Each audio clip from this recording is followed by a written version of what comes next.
Hello, and welcome back to Xpwaste, where I have doubled my Fazani's Nightmare kill count since the last time we spoke, and that boss is still hard as hell. Hi, I'm Oxie. And I am Michael. If this is your first time listening to Xpwaste, welcome. We are an old school RuneScape podcast. Talk about mainly old school RuneScape. Talk about Shocker. Talk about the game, what's happening in the game, strategies, different things that we find interesting.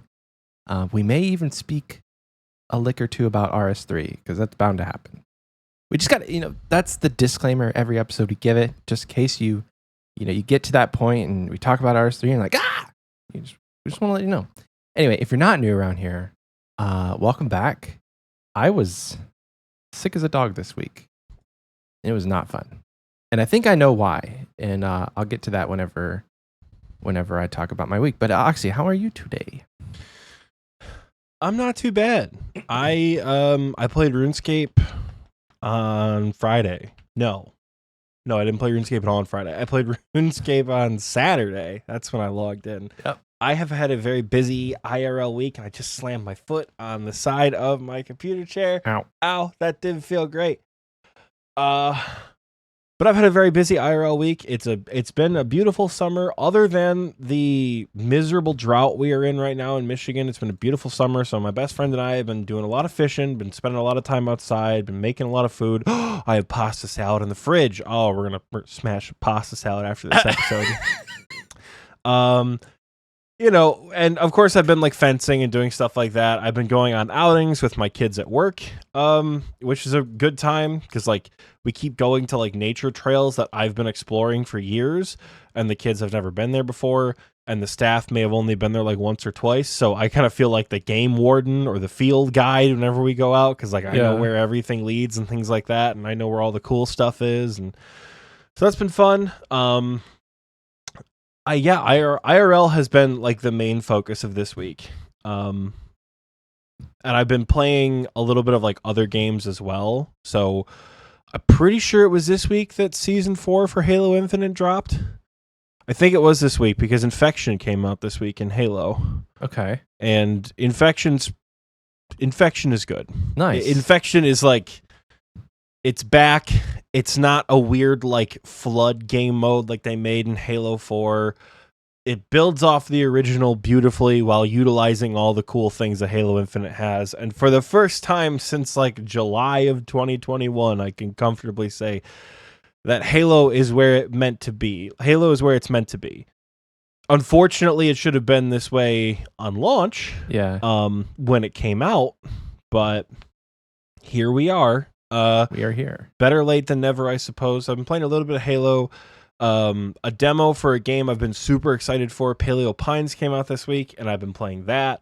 And I did get into a little bit of RuneScape as well. I killed Fazani's Nightmare again. So when I said I doubled my KC, I went from 1 KC to 2 KC. I knew it. But it was better. It was... PNM is truly going to be my new Zulrah. Like, not in the sense that like I'm gonna do it 1,000 times. In the sense of like, it's gonna be a nightmare to learn. That was that. See, Iron Otis wanted a dad joke, and he just got one right there in the recording booth chat. Beautiful. But it's just tough. Like I'm still making like really dumb mistakes, and Fazani's Nightmare is like, oh, you missed the prayer. You walked on the wrong tile. Here's 75 hit points of damage. Like, it's extremely punishing. Yeah. But it didn't feel as gross. I didn't feel as panicked while doing it. So who knows? Maybe ranked in PNM soon.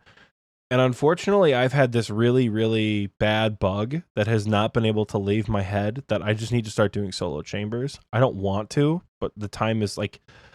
I said it's on my yearly goal list, and at some point I got to get to it. Right. But I've been like focusing on the main a lot this last like 18 hours. I did a little VM with Thier last night, and I told him at 1:30 in the morning that I will die because I'm gonna fall asleep. I'm gonna fall into the lava and die. Yeah.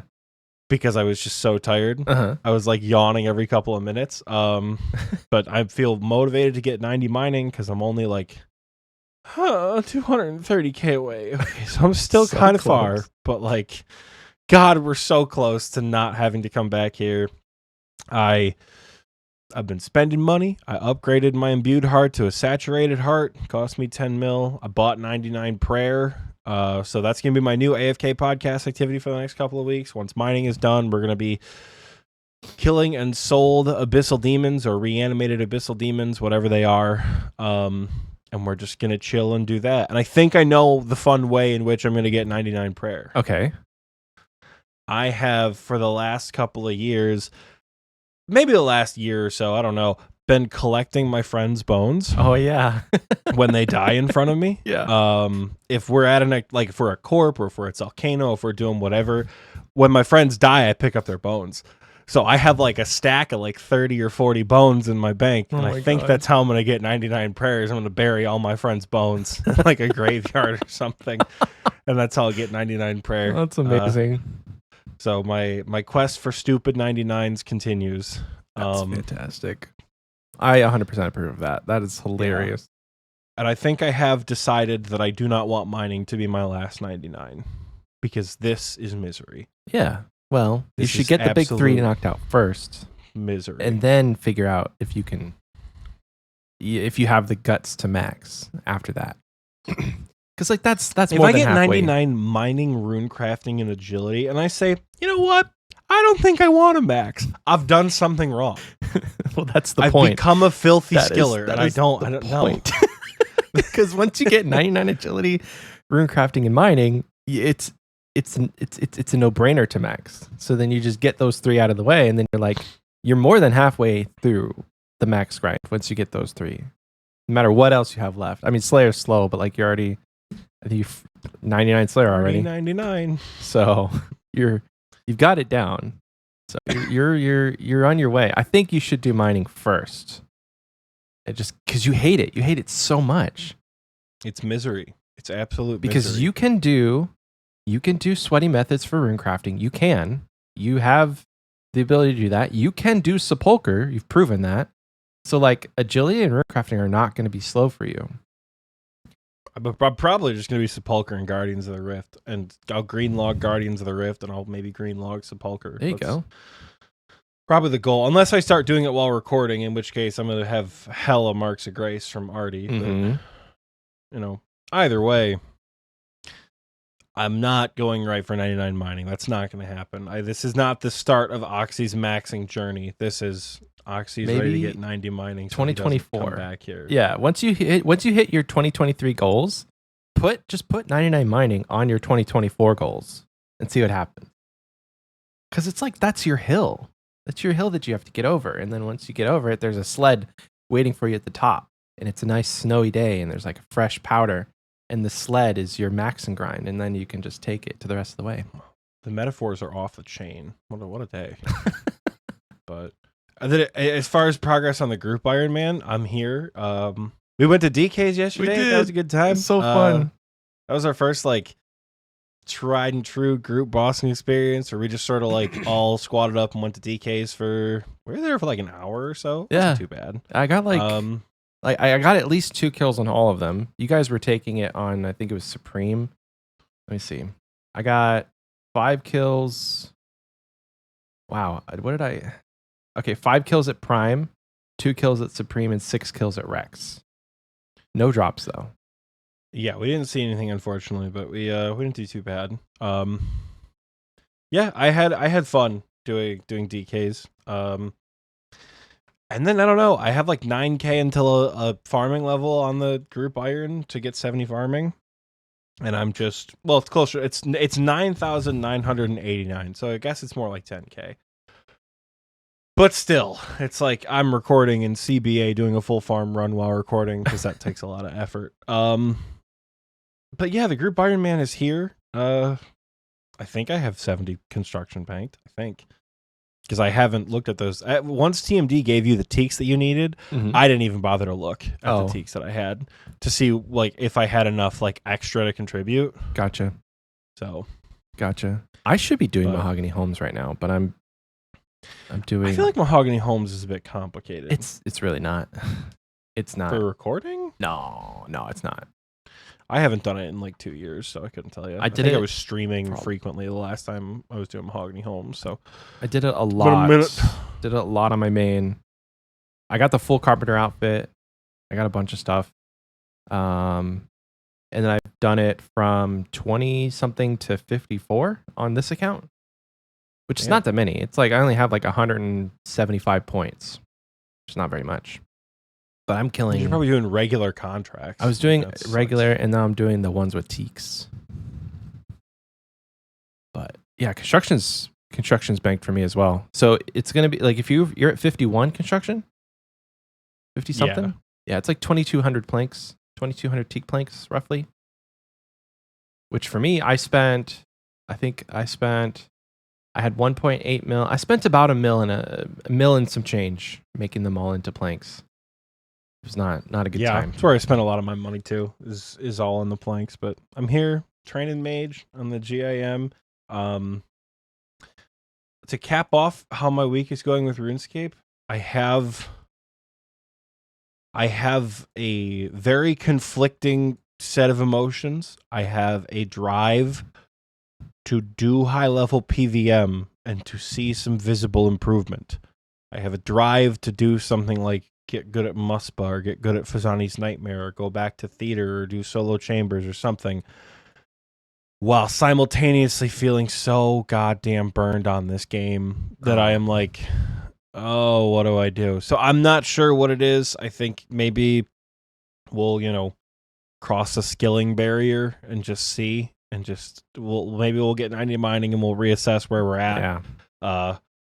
I don't know, but it's been a weird mix of like, I want to do content, but I don't. I tried a solo expert mode TOA last night while you were streaming, and I forgot that level 2 Akka has 5 memory things, and took a 30 and a 36 and then a 15 and then died. Oh no. Because I was behind in the cycle, and then I was like, well, I'm just gonna leave this raid because there goes one of my overloads. It's not worth it anymore. So I just left. But I think it is. It's a weird spot that I'm in. Yeah, but I think it is the skilling barrier because like you've been absolutely grinding mining whenever we're recording, and it's like it's not fun to log into the game on the account that you love and dread the thing that you have to do.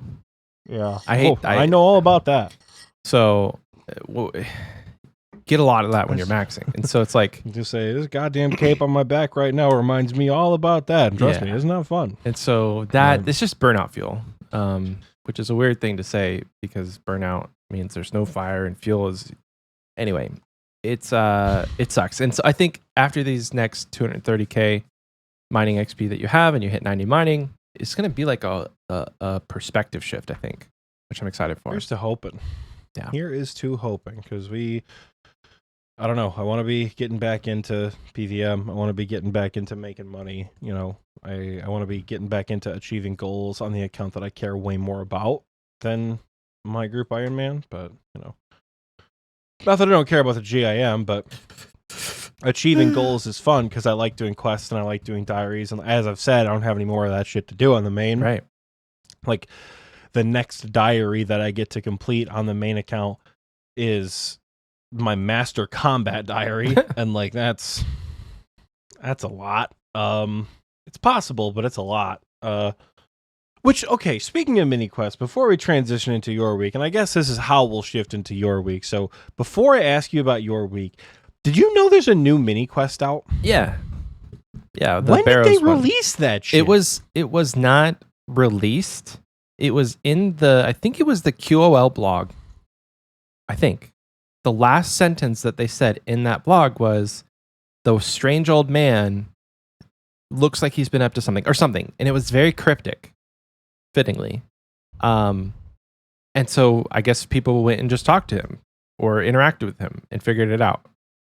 But there wasn't a formal announcement that there was an actual mini game. I found out because people were getting absolutely cracked prayer XP because they figured out they could keep doing it. Like there was a bug. You could just keep getting the prayer XP for some reason. And they were getting bonkers XP per hour. Avengor says that you couldn't do barrows without talking to him. Like a pop-up said, you should go talk to the strange old man when you tried to dig at Darrock. Okay. Well, that makes sense. That's weird. Then I mean, it's 10k prayer XP. So 20k.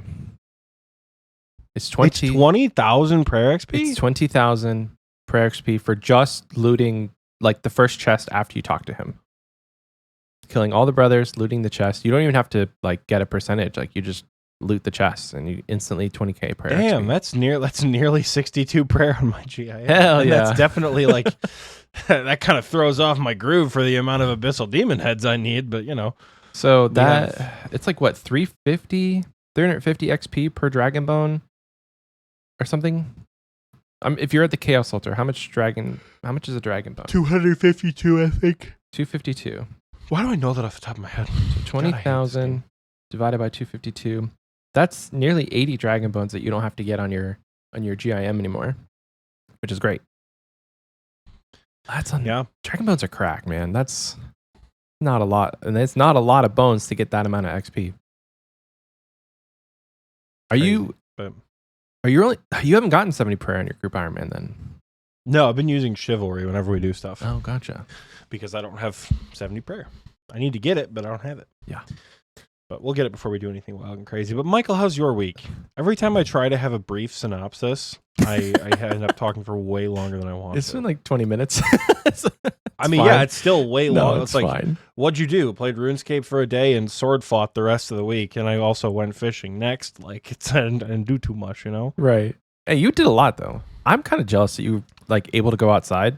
I sent a picture in IRL stuff in our TNL Discord. And the high for this week on average is probably over 100 for every single day. And that comes with storms as well. So it's going to be storming, raining, and over 100. So that means the humidity outside is going to be through the roof. And welcome to my world, baby. Not excited. Well, you're okay.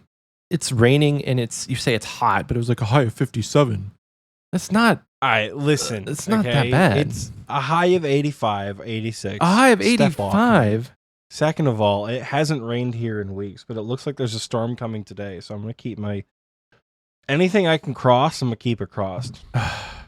I can't step outside without like instantly turning into a puddle of sweat. So I just don't go outside. I don't go outside. Okay. Last week, remember when I said I was doing a bunch of yard work, trying to get ready for Father's Day, all that kind of stuff? I was mowing the grass at 9 p.m. because I cannot step outside.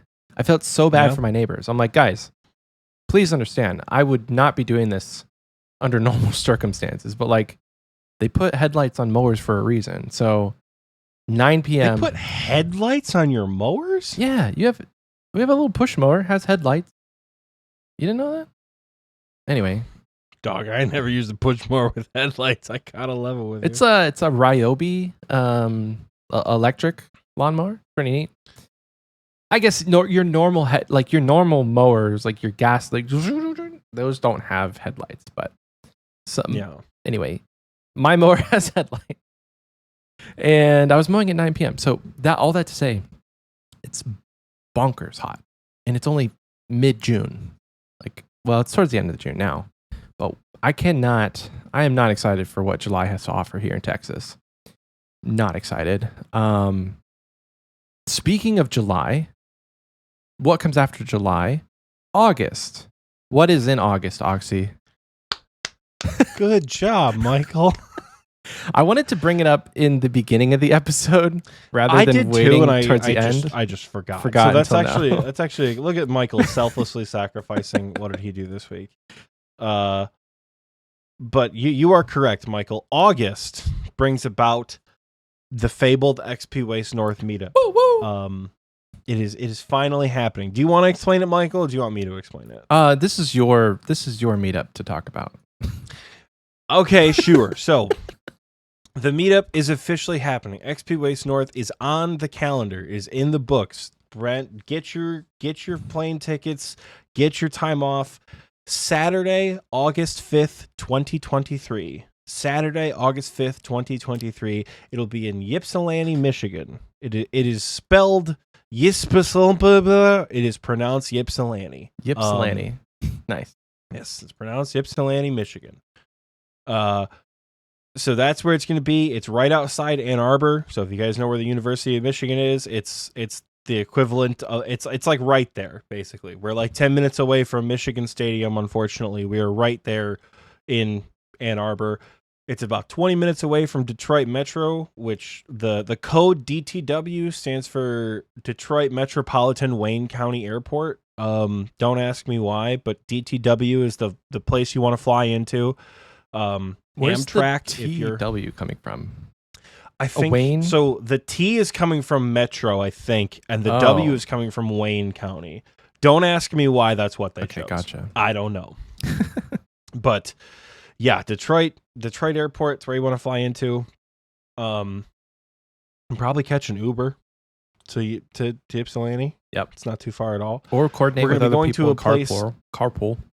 That is true. Yeah, that is true. You can get a big old Uber depending on where you guys come from. You guys can coordinate. Otherwise, we're gonna be staying probably right by the event place. We're going to a place called Best in Games, which is just like a main event, Dave and Buster's, Chuck E. Cheese with alcohol kind of thing, and it's huge. It's like 4 stories, indoor go-karts, axe throwing, bumper cars, obstacle course, arcade. Huge.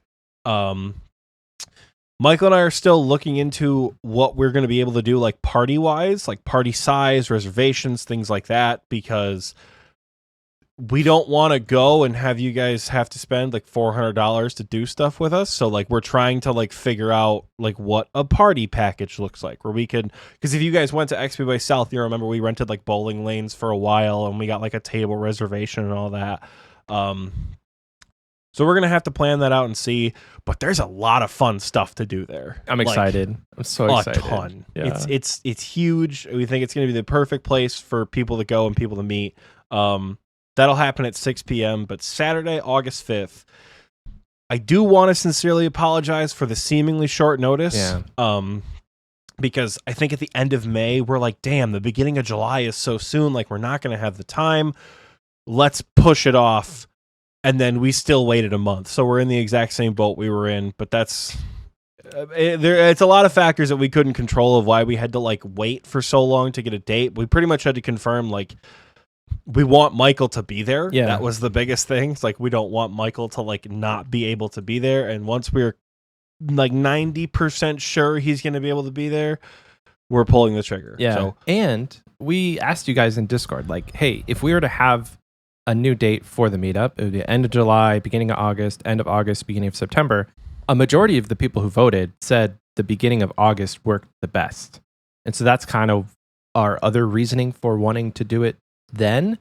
Because like the end of August, beginning of September also would have worked. But a lot of people said the beginning of August worked best. Now, was that for that period of time when they voted? I don't know. But we're hoping that you guys can make it. And the fact that it's on a weekend also helps. But yes, it is short notice. Very sorry about that. But I'm so excited. Oxie like gave me the website for this place, and we were just watching like their promo video. Indoor go-karts. it's going to be sick.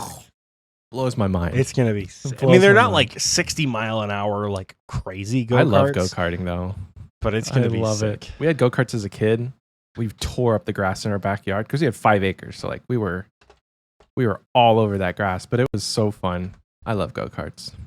But yeah, August 5th, put it on your calendars. If you can come, we're going to be putting out like a Google form sort of RSVP type thing. Like we did for the last meetup, just to know if you're bringing anybody, how many to expect. If you can come, make sure you look out for that. That might be out. Actually, we should try and put that out the day this episode comes out. So if you're in the TNL, put it out before. We'll try to put it out. Okay, before we'll put it out So before check that. check the pins in the Xpwaste chat, and you should be able to find it there. There you go. Check the pins. Regular people can check. You guys can check pins in Discord, right? Like you can't pin anything, but you can check the pins. Correct? That's a thing you guys can do. They can check pins for sure. All right, good. I feel like I'm 99% sure they can. Now you're making me wonder though. Sweet. Making me wonder. Xpwaste North. And then people have been saying like, hey, when you come into the West Coast, when you come into like Kansas, when you come into, guys, one place at a time. One place at a time. I don't think, I really, I'm calling it now, but I don't think that we'll have another meetup this year just because we like to space them out. You know, we can't be in August. we need to space them out. Yeah. What do you mean? So then the next meetup will probably be sometime in the early or spring, early summer of 2024. And we don't know where. I mean, we could come back to Texas, but we're just going to, what, main event again? I think an Xpwaste meetup, West would be a lot of fun if we did something in like California, Arizona, something like that. Jordy in the recording booth chat, it says in like the meme text, "Come to Amsterdam." Do you understand how fucking lit Xpwaste EU would be in Amsterdam? That would be awesome. I feel like that would be fun. I feel like we would like. It's not even like, oh, Amsterdam's not central enough. It's the EU. Everyone can just get there from that part of the world. Like, it's not that big. It's not that far. And other than England, everyone can get there without any issues in the EU because they can all just freely travel between the European Union countries. Yeah. So I would think, realistically, I feel like London would be a big one if we did an Xpwaste Europe. Like London seems like a good one because that, I don't know, is a big city. I've been to Berlin, I've been to Brussels, I've been to Cologne, I've been to Amsterdam. Those all be good spots. Does Cologne smell I don't good? think we do Paris. Paris is a bit expensive. Cologne. It was all right. I think Italy's a little. Italy would be lit though. Could you imagine Xpwaste Europe? It's just all the boys at like an Italian villa. There it is, right there. Riding Muspas or Vespas. Riding Muspa. We're gonna be riding Vespas. Riding Muspa around downtown Italy. That'd be downtown Italy like it's a city. That'd be pretty sweet. And then people have also joked about Xpwaste Australia. Listen, I'm not opposed, but I think our bank account is at the moment. Yeah.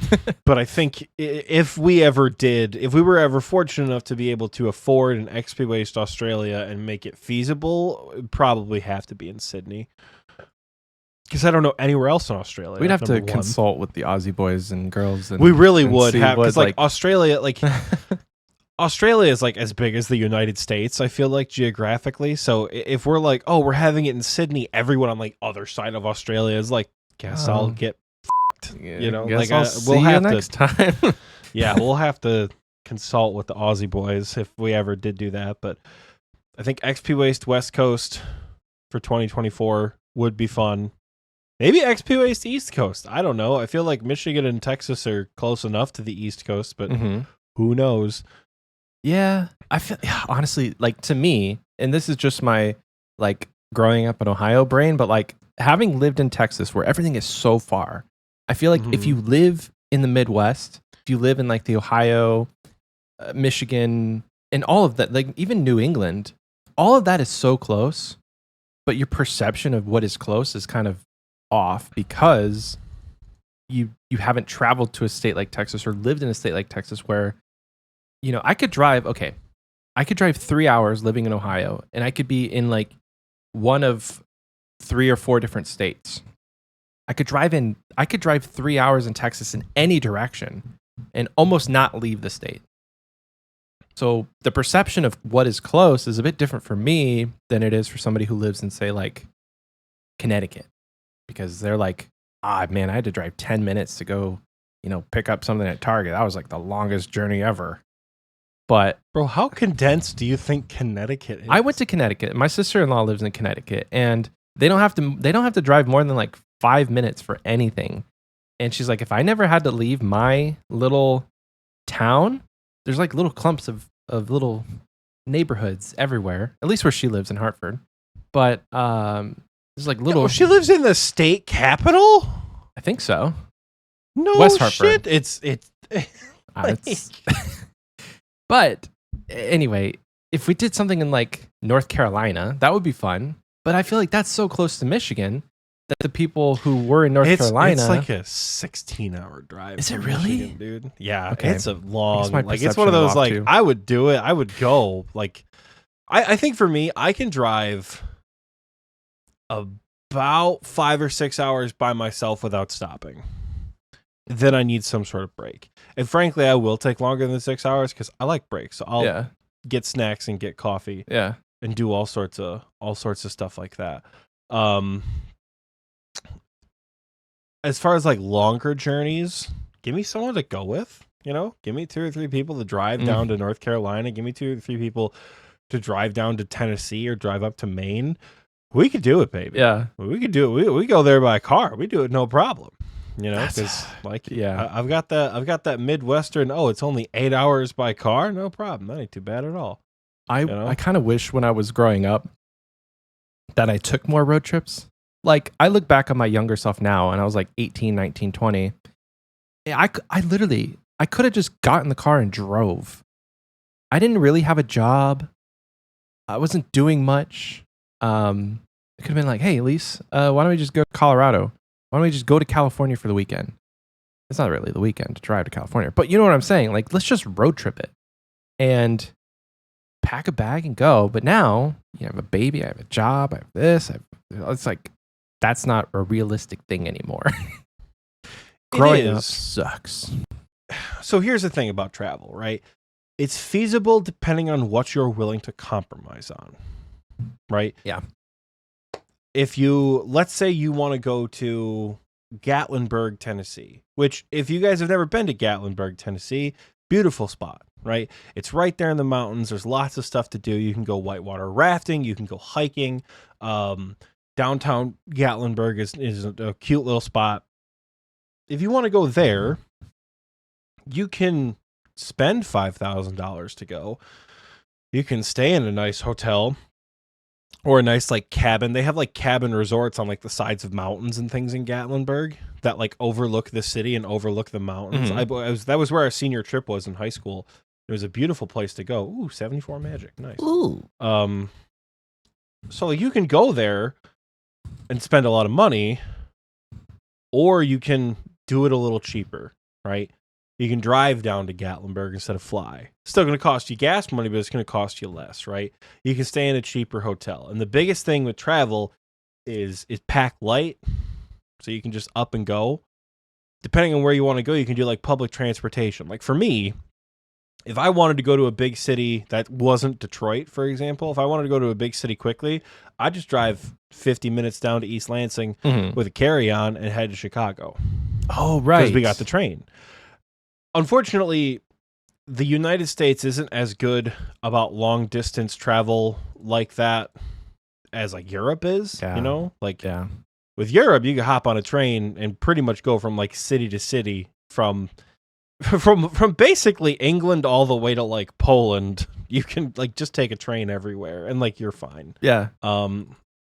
But like in the US, when you have those kinds of opportunities, like depending on what you're willing to compromise on, you can travel cheap. And if you're do your due diligence and like take the time off and prepare the finances and things like that. But I've done a lot of traveling in my day, and it's very possible. It's not as like restricted as people might initially make it seem. Yeah. You know? Yeah. Because I've traveled cheap before. I went down to one day over spring break way back in the day. I think when I was like a sophomore or junior in college. We went down to Columbus, Ohio on a whim during the week to surprise one of our old friends. And we just sort of like, me and my buddy Ellen, we just like hopped in the car and showed up. Yeah. You know, we didn't have a game plan of where we were going to stay. We didn't really do whatever. We just sort of like assumed we could stay with our friend. And we were correct because like our friend lived in a dorm and we just sort of like slept in our friend's dorm, you know? But like it cost us maybe $60 a piece between like gas and food and things like that. That's what I'm talking about. And it's so cheap. It was like a 5-ish hour drive from where we were because Columbus is right there at the bottom of Ohio. Yep. You know, we were located like here, right? So even driving down, it's still quite a ways to get to Columbus. But yeah, you can travel cheap. You can use those experiences because it's never too late to travel. It will be marginally more inconvenient if you and your wife want to take a weekend trip to California because either A, you have to find a babysitter, or B, you have to accommodate bits of your trip around the baby that you're taking with you. Yeah. Right? It's not impossible. It's not impossible with school. It's not impossible with children. It's not impossible with a full-time job. But like I said, what are some things you're willing to compromise on?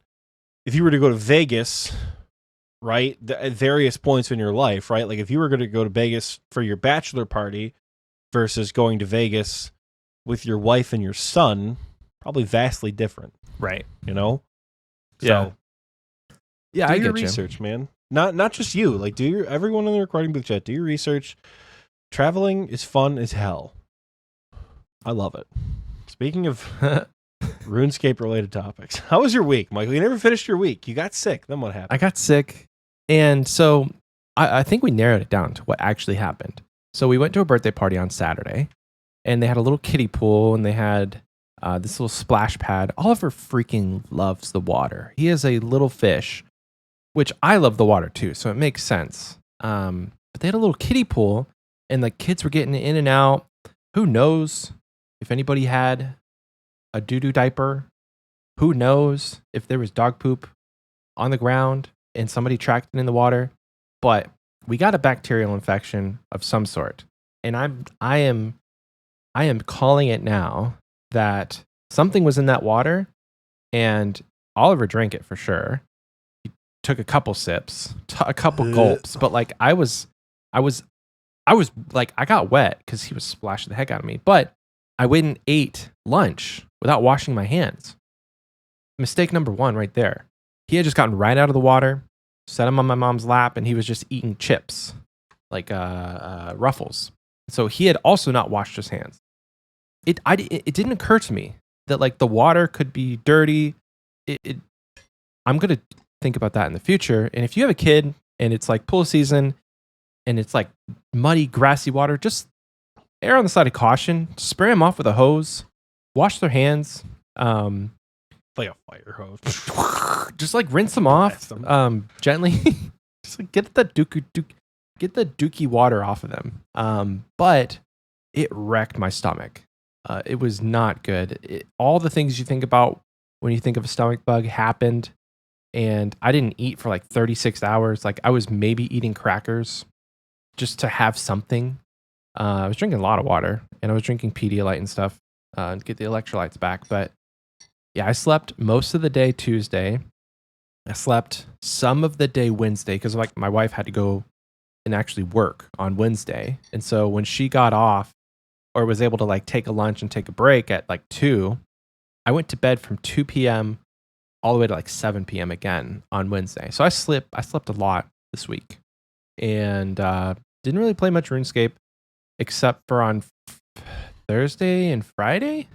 I think Thursday I started feeling a little bit better, and so I called out the entire week. I didn't work at all, and on Thursday I was just sitting with like my laptop, and I was making all my planks for construction. Just going back and forth from the woodcutting guild, not the woodcutting guild. Going back from the sawmill back to Castle Wars, sawmill, Castle Wars, and so I didn't get much done RuneScape wise, and I didn't actually get much done in real life. Being sick sucked.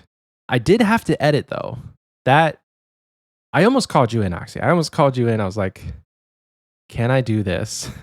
Because I got. Monday night, I got an hour of the episode edited, and then I didn't touch it until Tuesday afternoon or Wednesday afternoon, when I like sat here sweating, and because like my really fever, 10 out of 10, yeah. my fever was on and off the whole week. It's like there were times where I was sitting here shivering, and other times where my fan was going and I couldn't cool off. And so I'm sitting here sweating, editing the episode. Wednesday afternoon, I'm like, I can do it. In between falling asleep. But that would have been rough. If there are any sort of like brutal editing blunders, just know I was not in the right headspace to be doing that episode. So if you guys know, like if I missed an F word or something, sorry, won't happen again.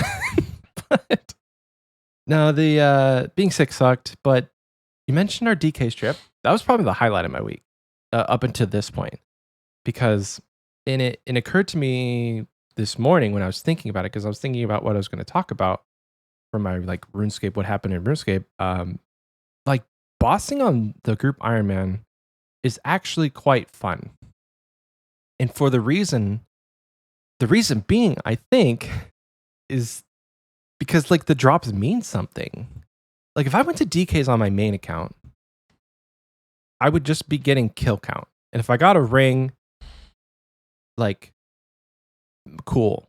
It's in the collection log. But if I got a ring on this account, or even if I got a dragon axe, if I get anything, it means something. Like I need a dragon axe for forestry. I need those rings to be able to use them.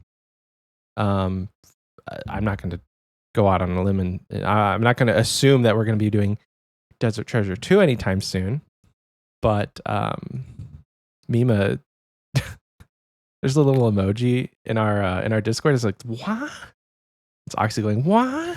I love that emoji so much because it's not what you think.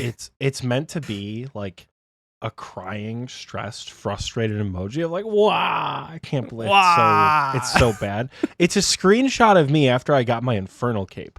So it's excited. Like a cheering, like I was like literally shook with that. So I love that has turned into our like bitch and moan emote in the Discord, and it's a screenshot of me after getting my cape. I know.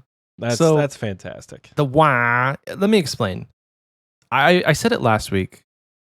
Drops on my main account mean almost nothing to me at this point. I don't need money. I don't really care for collection log spots on my main account. If I did, I would still be playing that account right now. There's so many bosses that I have almost no kill count in. But for me, like PNM, PNM. Come on, Michael, PNM. I haven't even done Nightmare. Actually, I've got like 6 Nightmare KC. You think I'm gonna go? I've been there for like 4 or 5 of them. I know. You think I'm gonna go into PNM? But bro, shout out to the one time we went to Nightmare as like a big mass and a big group, and this guy came in. He crashed us. Full Inquisitor, Blood Scythe, all like Infernal Maxscape, all that. And he was on mobile. And Michael was like, yeah, I happen to be rank 3 Nightmare. Because he did like the exclamation point Nightmare. And it popped up with like 6 KC. And the guy was like, yeah, mobile, sorry. And he's like, oh yeah, 3,904. Yep, I'm rank 3 worldwide. And the guy was like, damn, nice. So we're all in VC like, Michael, shut the off. He's in like full Saradomin armor with like a mythical max cape. He's like, yep, I'm the best Nightmare killer RuneScape's ever seen. Good times. Oh, good times. We were doing like a boss of the week, right? Or something. It was just like a bossing whatever. It's like, hey, event. Come boss. I think that's literally all it was. It was like, come hang out at Nightmare, I guess. Anyway, boss like drops mean something for me. And so I didn't realize that fully to the extent that I did until we went to DK's and I actually had fun. Like I was having fun with you guys, obviously. But, you know, I even considered staying or going back and just camping for, you know, camping Rex solo. I had to cancel my task because I needed to get a Slayer task in Mauritania for a diary reset. But if I get a DK's task again, I may consider going back to Rex and just camping there for a while and getting stuff that I need. And that, well, I'd asked like, hey, anybody gaming today? Because it's Saturday and nobody's on. I'm like, where are you guys? So like, anybody gaming today? And teammate is like, I may game. And I was like, we could do a boss. We could do like Seracnus, DKs. We could do TOA. And like, that was me. I was suggesting those things.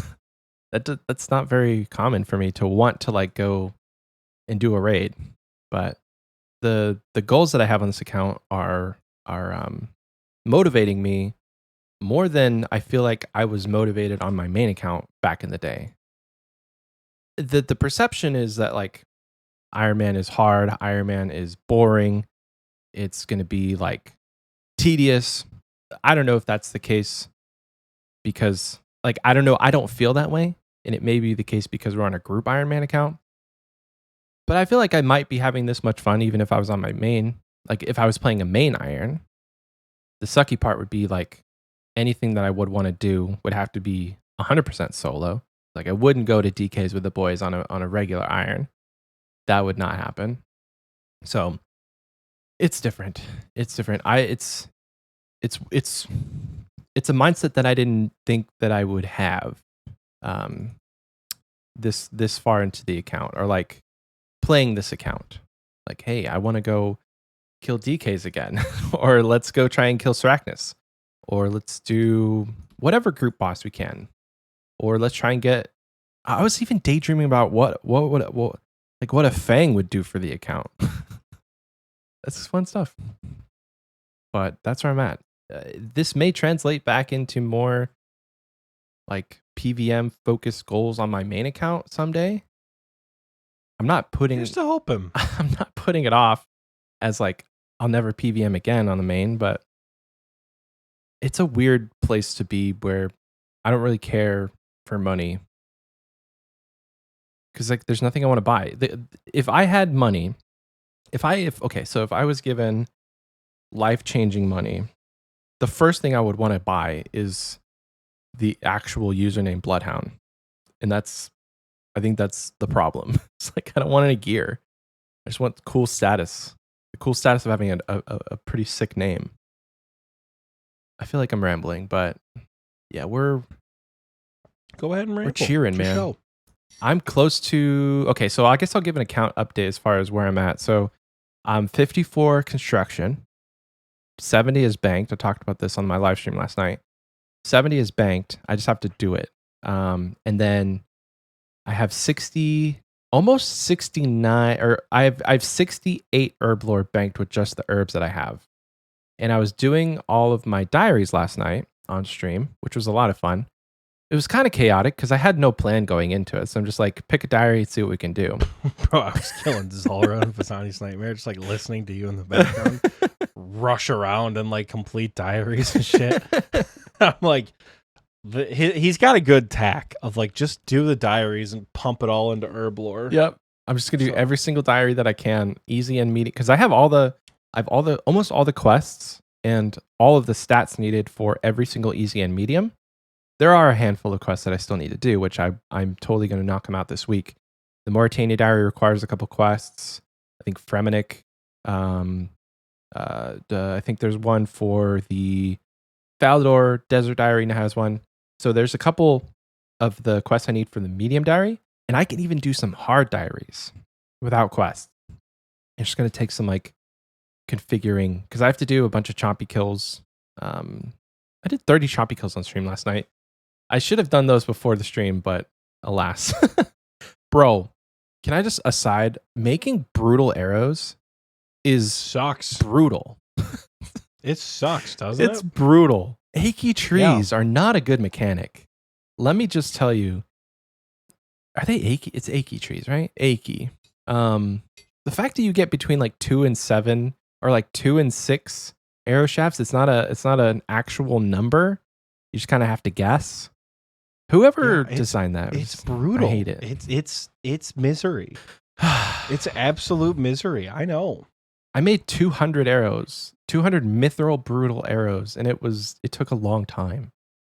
It was bad. Anyway, chompy kills are I don't think the chompy kills are going to take as long as I thought because there's a little chompy statistics plugin that you can get, and it was saying that on my current rate, I was going to be getting like over 100 kills an hour. And so I need 125, or if I want to try and just knock out the ones I need for the hard diary, 300 total. So a couple hours at Chompy's and it'll be done. But that's also going to require Zolra kill. There's, I have to do pest control. So I don't think the Western Province's hard diary is going to get done for a while, but I can do a handful of hard diaries, which I'm very excited about. I can do Kandrin, Mauritania, I think the desert, Falador, and Artie if I boost rune crafting. So it's getting done. And then once I get all of those diaries done, I'm going to pop them all into Herblore. And I think, if my math is correct, I think that's 70 Herblore. And that is Song of the Elves requirements done and dusted. So happy. And then literally it's just doing all the quests. I don't. There's like a couple one-off. Like I think I feel like I need a higher fletching level. Let me look it up. So I don't wonder. So Quest Cape, Osrs. That's the RuneScape one. Okay. All right. So I have. Oh yeah. So I need a thieving level. I'm working on my magic right now. I need fletching, and then I can boost for. I need a woodcutting level. So couple thieving levels, couple fletching levels. Magic I'm working on right now, and then one woodcutting level, and then that's all of the skills for the quest cape done. And then it's just doing the quests, which will probably still take until the end of July, I would imagine. So if you're ready, Oxie, we can still get our quest capes together. If you want to get them by, I think DT2 is going to be out by then. Is it really? That's the issue. I think Desert Treasure 2 might be out by then. So we're gonna be like on the cusp. Like I'm not doing Desert Treasure 2 day one. On my iron. I'm gonna do it on my main when I've got max gear and max stats, and we'll be fine. I'm gonna do it on the main, see how it goes, and then depending on how fun the new bosses are, we're gonna be. You probably won't see you on the group Iron Man for a while, huh? You might see me AFKing, but like, if the 4 new bosses are a ton of fun, and like really accessible for me to kill and a lot of like a good time, I think I really might spend a good time grinding those. But so Quest Cape soon for Michael, Quest Cape soonish for me as well. I still only have like 5 or 6 quests left. Desert Treasure 2. I'm looking up the requirements for that because I might be able to just preemptively knock those out. 75 fire making, 75 magic, 70 thieving, 60 rune crafting, 60 construction. So the only one that's on that list that I would need to actually boost or like train more would be the thieving, which is not bad. No, not at all. Not bad. Because there's some diaries that I want to do that require 75 thieving. So if I could just sit at Arty Knights for a little while or Master Farmers, that actually might be the play. I might go to Tithe Farm, get the seed box, and then sit at Master Farmers. But an hour into the episode and we're just now finishing what we've done this week. So we're kind of transitioning beautifully though, because Michael, we're kind of thrown off getting our quest capes because this new quest, Desert Treasure 2, is coming out. It's true. Right? Now, for those of you who stick with us on a weekly basis and remember what we talked about last week, right? We were in the middle of the episode talking about sailing when the Ruinous Powers got canceled. And Michael and I, but more specifically me, was like, wow, Desert Treasure 2 doesn't have any rewards now. Because the wiki was just like, you get a prayer book, you get some prayer XP, and you get access to fight new bosses. The day after the episode released, so it would have been Friday the 23rd, right? Episode came out on the 22nd, Friday the 23rd. They released the Desert Treasure 2 poll blog, where I was reminded of everything that is coming with Desert Treasure 2, or everything that is theoretically coming with Desert Treasure 2, assuming it all passes the poll blog. So, the TLDR, the prayer book, has been binned because it is too strong and changes too much too quickly in ways that are potentially detrimental to the game as a whole. So that is where the player base is at with the new prayer book. So the prayer book has been binned. There is 5 new rings, all coming in the form of upgrades, brand new mage robes, and a big ass axe, as well as upgrades to the ancient scepter, that thing we got from Phantom Muspa, right? Oh baby. Oh baby. We've actually got some pretty cracked rewards. Last week's reaction was a bit preemptive, I think, at least on my end, because I was like, we have a Grandmaster quest with nothing. The prayer book wasn't the only thing coming with that quest. I failed to realize that because I wasn't paying attention to any of the reward stuff when they were actually talking about it, because all of the news was focused around the prayer book. Nobody was really talking about the robes. Nobody was talking about the rings. I didn't even know there was that the axe that they've showcased, and maybe these things yeah, are... it's a shame. It's a shame my blade of balance didn't make the cut. My little epic blade. That's the player created suggestion. That's the player created one. Okay. So I don't, does it say who created it? Concept. It doesn't say who created it. No. Damn, that sucks. Huh. But yeah, that's the Soul Reaper axe. what could have been the Slayer sword. You never know. But yeah, it was a little bit preemptive last week, saying, "Oh, this is a Grandmaster quest, and we don't have anything." Because there is stuff to be excited about. These rings are going to be absolutely cracked, and what we had expected was you don't have to grind them all for hours and hours and hours. If you want to just get the ring upgrades and dip, you can. Same goes with like all of this stuff. So whether or not they're going to be like money-making bosses or not is yet to be seen, because there's a lot of stuff that comes from these. We can go from the top. The first question I have, and this is the only question that I have actually like coming out of this blog reading it. So the Ring of Shadows. After finishing the quest, you'll be able to upgrade your Ring of Visibility into a fancy new Ring of Shadows. The Ring of Shadows has the same functionality as the Ring of Visibility, but with the added ability to teleport you to the Ancient Vault in the Kendrian Desert.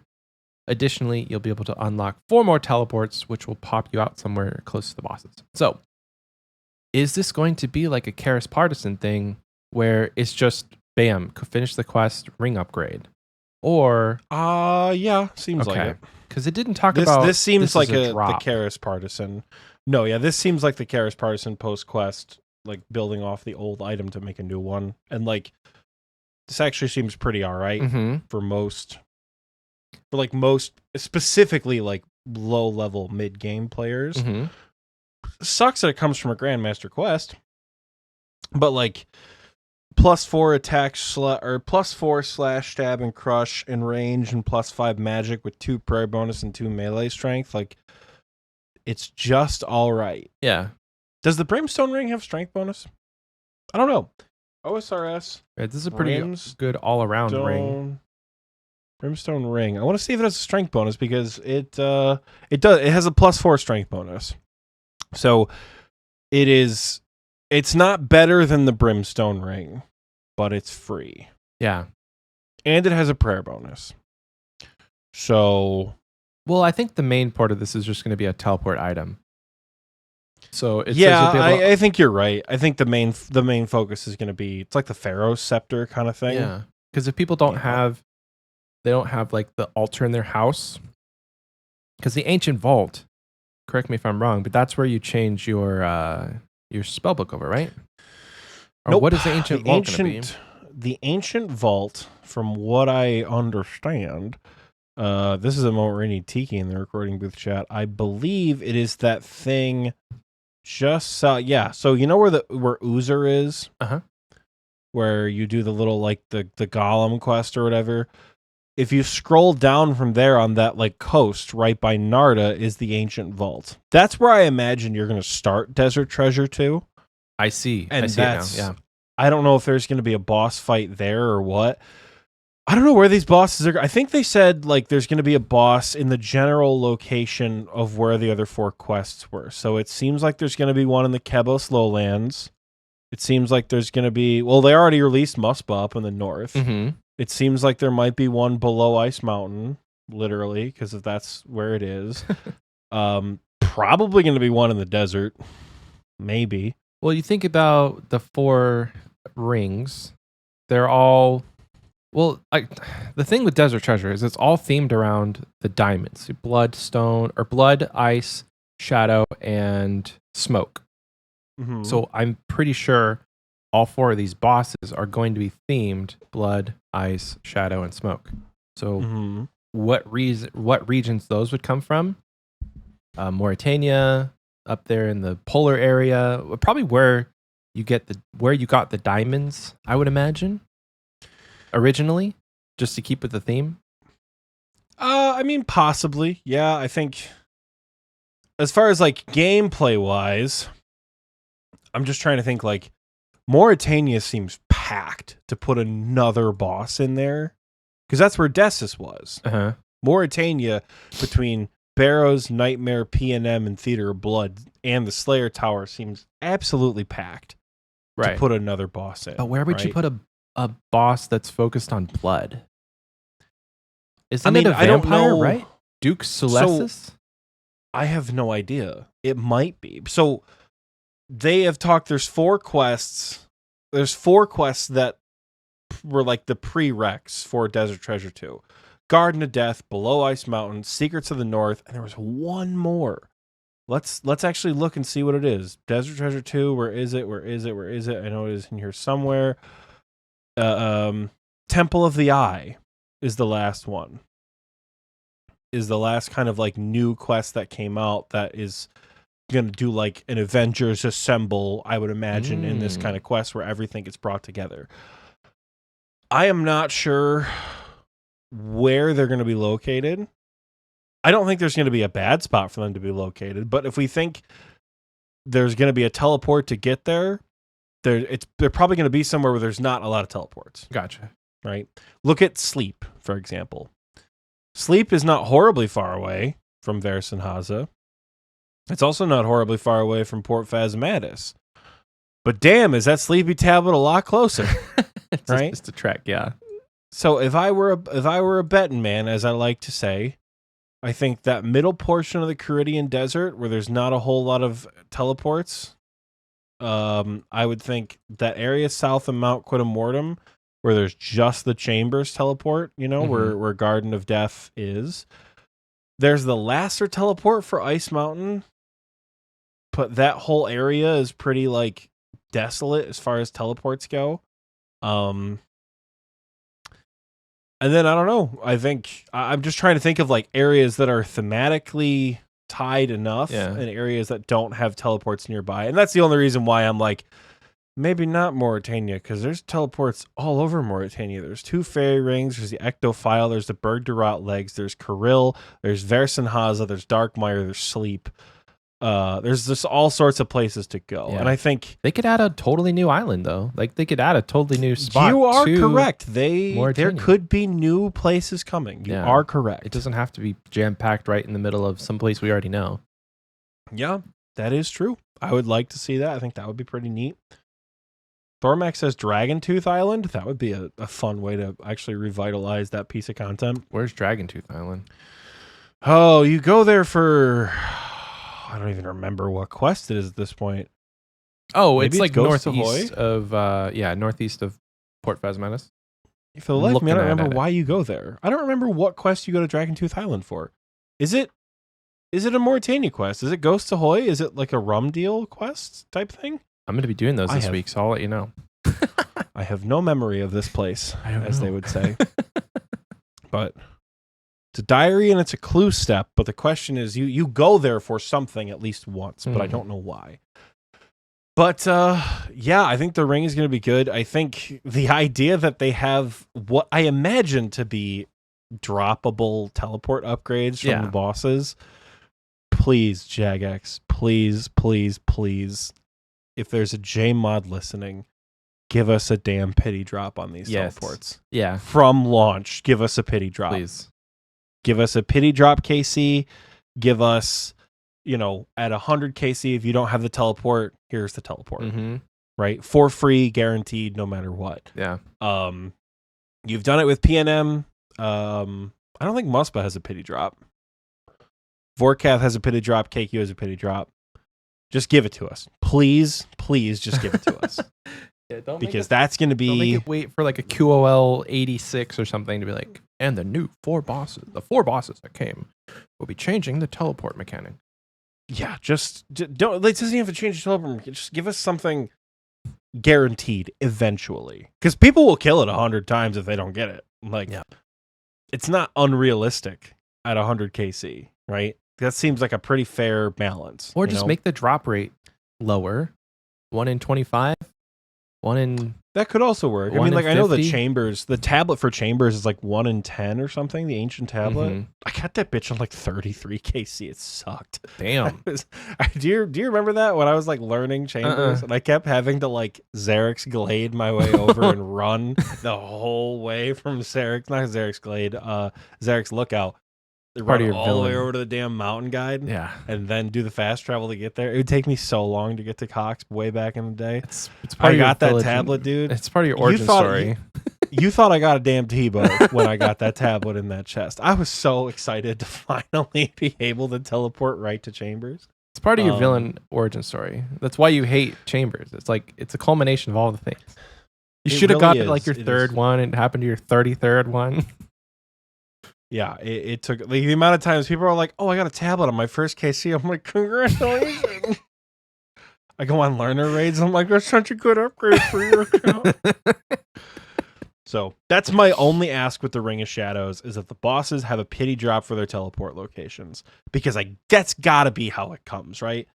Probably. Like, there's no way.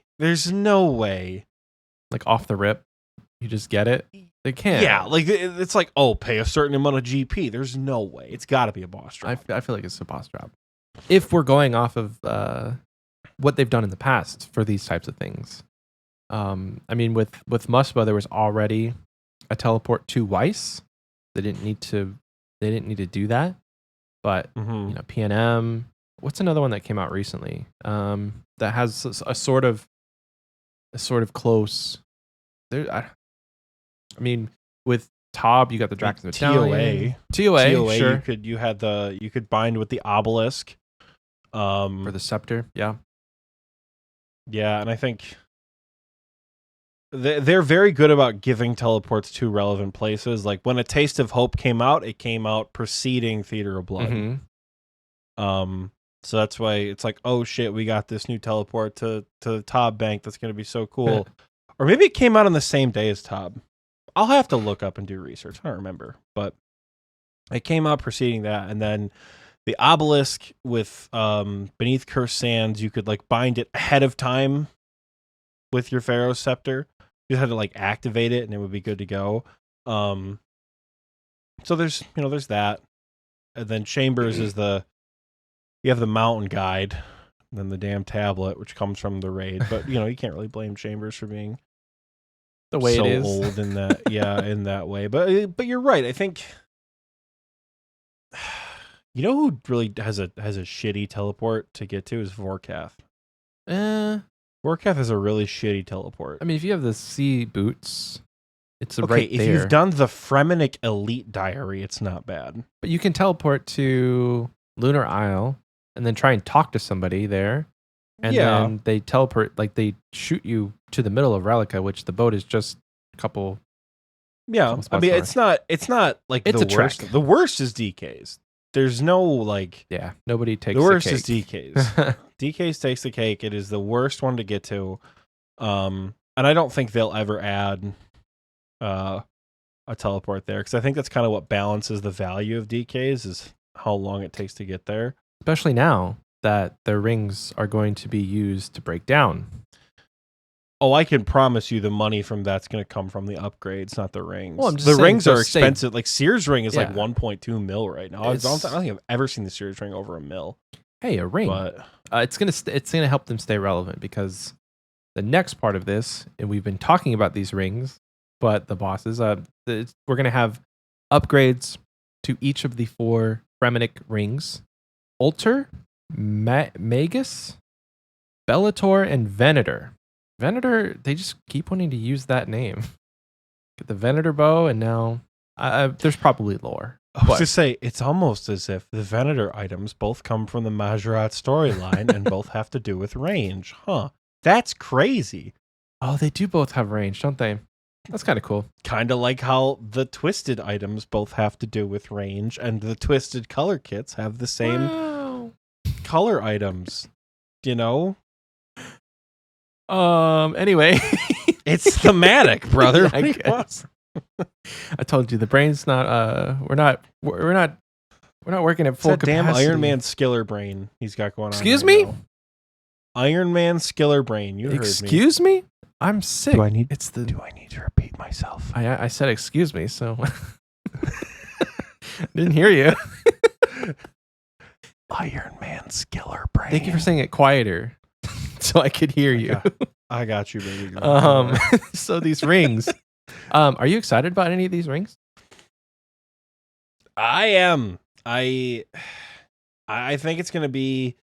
I'm more excited for the bosses that drop the rings, because we were talking last night. It was like me, Fear, Dean, and Nate. We're all just like chilling out. You know, Thormac was there. I don't know if Thormac was there when we were having the conversation, but we were kind of talking that like the rings are like the bosses are probably going to be weak to the style of ring upgrade that they drop, because that is the way RuneScape works. You don't think it'll be other than combat triangle? I think the first one that kind of breaks that trend is Muspa, where the Venator bow serves no purpose at Muspa. It's the first one to kind of break that cycle. Yeah.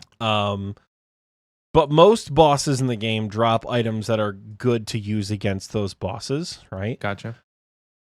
But I think I'm the most excited for. I mean, I'm excited for all of them. I don't know which one I'm like the most excited for. Altor is gonna be 12. Altor is a whole max hit over Berserker Ring Imbued. I have a question about that. So, is it plus 12 in general or plus 12 over the ring that it uses? So is it plus 12 it's on a plus top 12. Of? It's a plus 12 in general. 12, so if 12. a Berserker Ring is plus 4, Berserker Ring is Imbued is plus 8, and then Altor is going to be plus 12. Whoa. But you can't imbue these new rings. Right. They are quote unquote. I think they say in the blog they are. What's their exact wording? They're out of the box, so they can't be imbued. Okay. So they're little upgrades. I think it's going to be awesome. It's going to add an entire max hit for like every setup with plus 4. The other question That's I have nutty. is with the Altor ring, it's a 12 plus 12 strength bonus, right? Because they're not using the words that like they're not using the phrases that we normally use in the like as players. Like this has a strength bonus. They're saying plus 12 melee strength. So is that a plus 12 melee It's strength a plus 12 bonus? strength bonus. Okay, Yes, so that's what that is. I don't know why they're not like they worded it weird. I mean, that's just what I mean. If you go to your equipment stats, it says melee strength under other bonuses. Gotcha. And then if you hover over it, it says it increases your max hit for melee. Oh. Okay. So, yeah, if you guys were confused like I was, this is a plus 12 melee strength bonus. So, roughly, what is it? Every 4 gives you around a max hit, give or take? I remember that from the tryhards. They had explained, like, what is strength bonus? So, every 4 numbers is a strength bonus. So, like Oxie said, if Berserker Ring Imbued was plus 8, you add 4 to that, that's another max hit, which is kind of cool. The only one that I'm really questioning, I have questions about the other 3. Like Altor, I'm sorry, it's gonna be the ring to get. That's probably gonna be the most expensive upgrade. I would argue, and I would also kind of argue that it comes from the most difficult boss, because that one is probably gonna be the blood one. I would imagine if we're looking at the concept art, it's got the little warhammer with the red.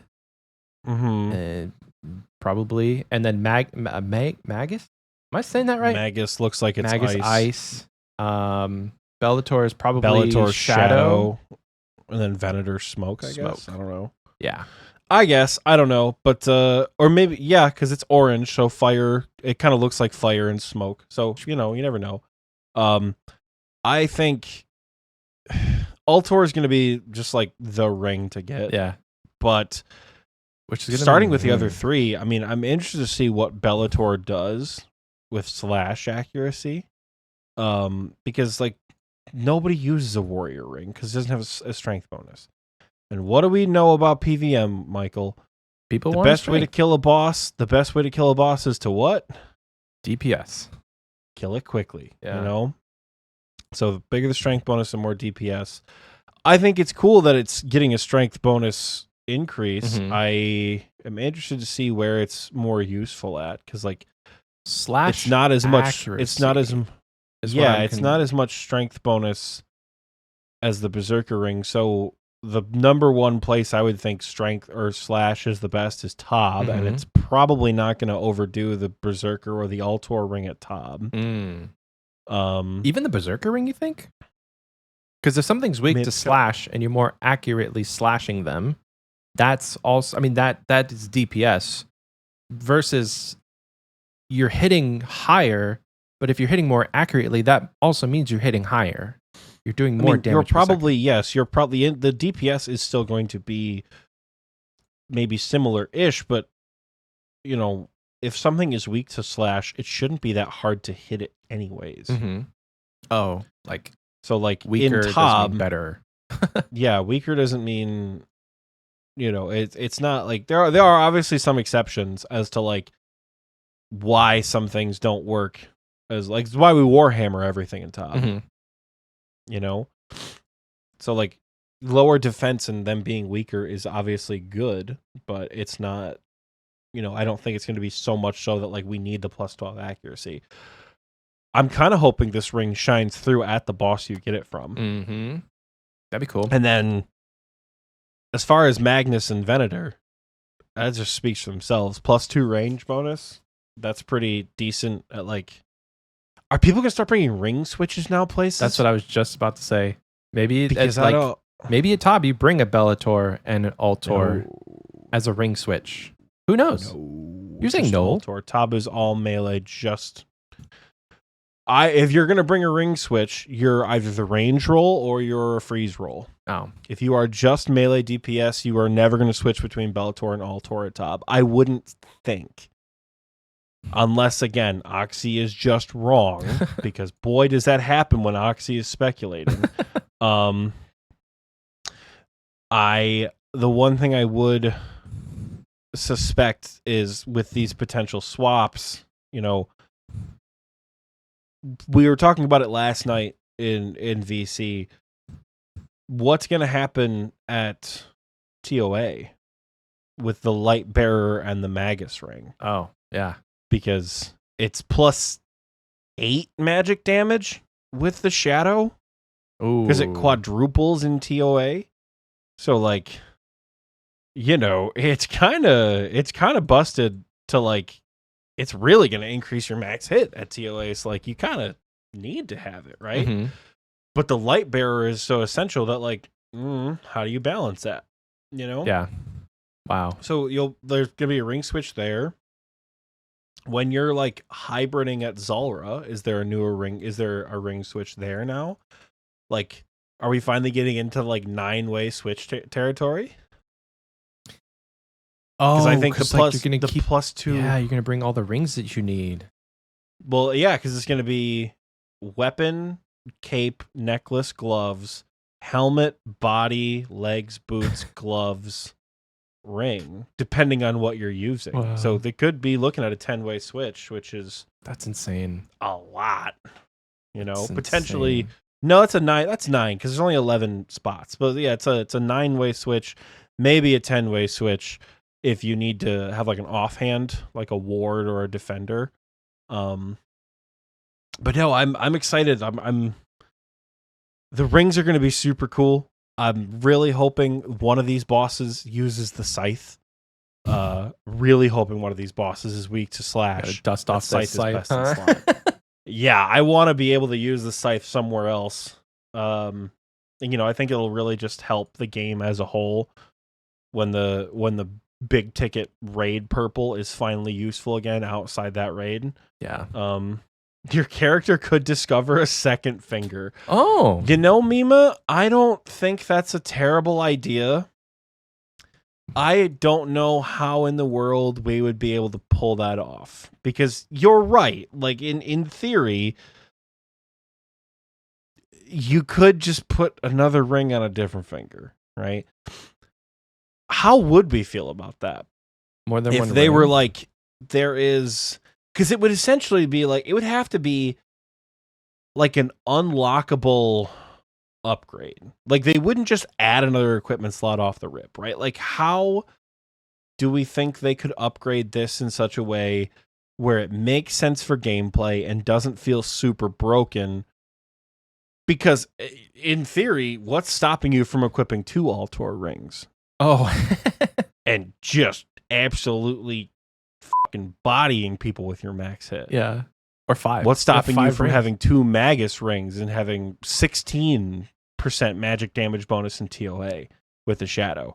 That's the thing about 2 rings is like, how do you balance it? Where would it come from?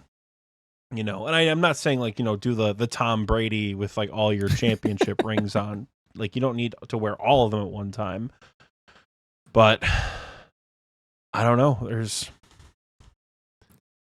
I was thinking I think it could be a fun way to upgrade, but a second ring. Now you guys are getting too crazy.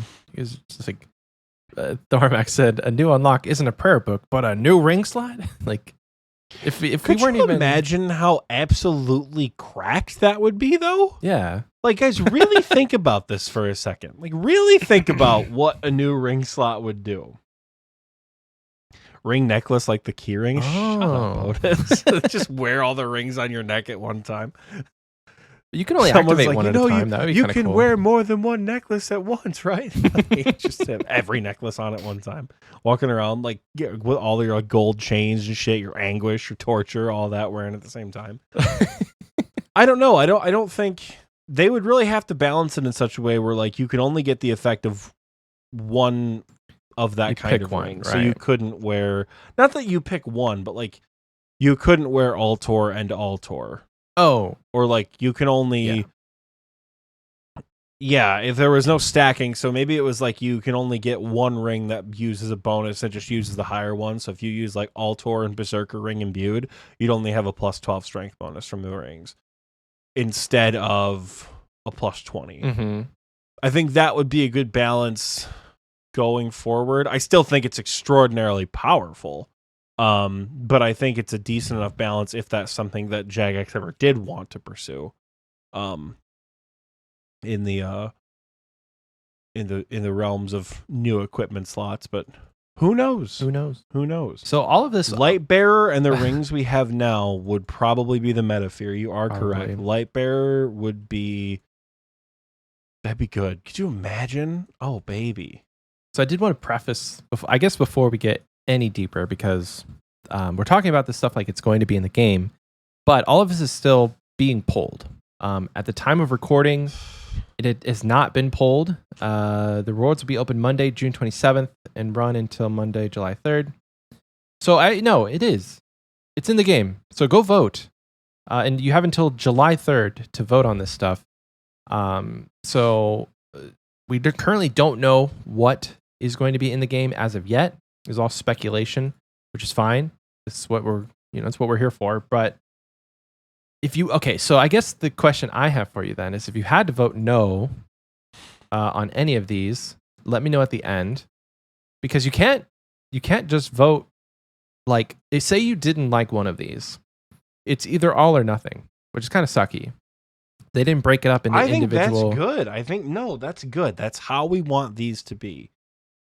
But if you don't like one of them, but you like the other 3, like I don't know where off the top of my head the Bellator ring is going to have a whole lot of use. Mm-hmm. And if I was going off the logic that like, if I can't use it now, I don't want it in the game. No. I want the other feedback 3. Wise. Like feedback, we can't say, hey, this one is not good, balance it. Well, I guess they can. People on Reddit are probably giving their opinions as we speak about about the balancing and the stats, because we're not getting any sort of beta for these. I feel like they've already done the beta if they were going to.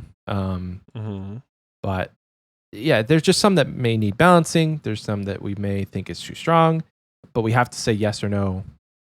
And there's no like, yes, I want this, but can you make this like a little different? Anyway, the rings are going to be cracked. I'm excited that you still use the Fremenic rings, because it's not, and this is kind of like the way that we have been getting upgrades in this game so far, is you use components from the old variant. So it started with Nex, where you break down Bandos and you get your upgrades, or you break down Armadillo stuff and you get your upgrades that way. This is going to be turning the old rings into components that you then use on the new rings. And as long as it's an addition to, you use the drop from a new boss with a component from the other ring and make a new ring. You need 90 magic and 80 crafting 90 to upgrade magic. these things on your own, though. So it's like some high level requirements. Ugh. If I did want to do Desert Treasure too, and I did say get lucky, 90 magic, 80 crafting. I mean, that's endgame stuff. I'm not complaining. Like, it takes near in the 90s. It's still a grandmaster quest. True. So like, it's not that bad when you think about like Zenite jewelry. You have to boost hella for that. Like, those are in the 90s to begin with. So the next one, I think, okay, so it's Virtus robes. These look sick, actually. These were supposed to come with Nyx, right? They were, yes. We talked about it way back in the day. They were supposed to come with Nyx. Yeah, they look like that whole whole theme. Yeah, pretty cool. I don't know a bunch about these. I mean, they're like, if you have Arums and you're waiting to get Ancestral, this is a good in-between. But I think where these will shine is when you're using Ancients. So gives a plus 12% magic damage while using Ancients. And that's going to be huge, I think, for bursting and barraging tasks. Probably where these will be used the most. But it gives a, what is it, plus 4 each. So if you're just going to use the top and the bottom, that's a 4% for both. So 8. And then you have your Slayer Helm, which doesn't really give magic. Oh, it gives, magic. I mean, it gives 15 a damage boost. Yeah.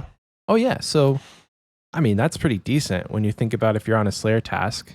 I don't know, magic damage percent and like range accuracy, those two are, it might as well be calculus to me because I've never had it like explained.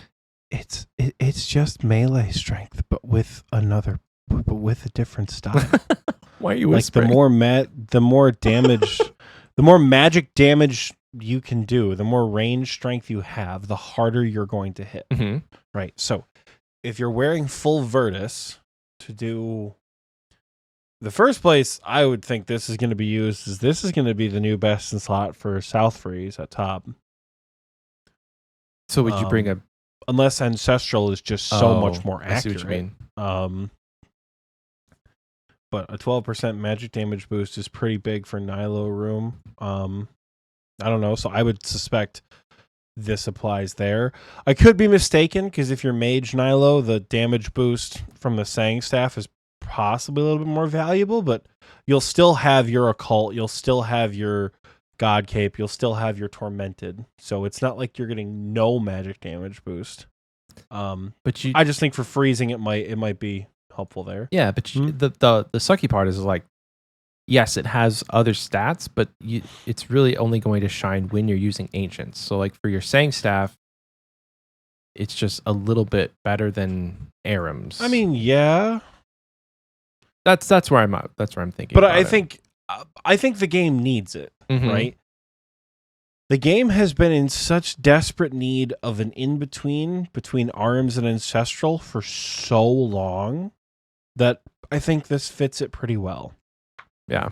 I think you start to bring, maybe you can bring Virtus in the Inferno if you need it, right? Because you'll get the higher hits, for whatever. I'm not entirely sure. I'm just trying to speculate here.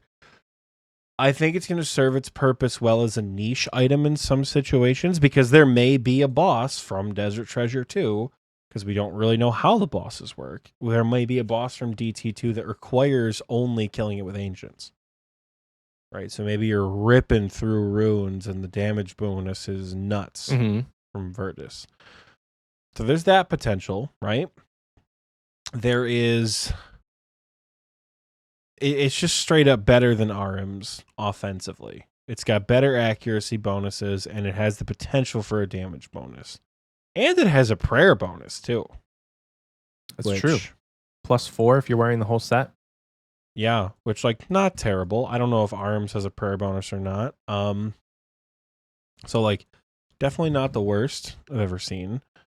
I think it's gonna fit well where it needs to. Mm-hmm.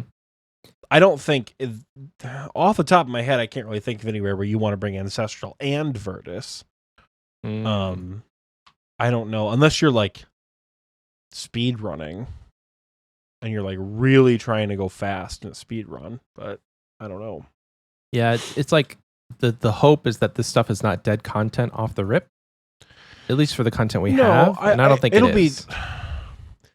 It'll be niche content. It won't be dead content. It'll be niche content for the maxed community with max cash and all that. It'll be niche content for them, but I think it'll be it will be the new Bandos, essentially. Okay, yeah.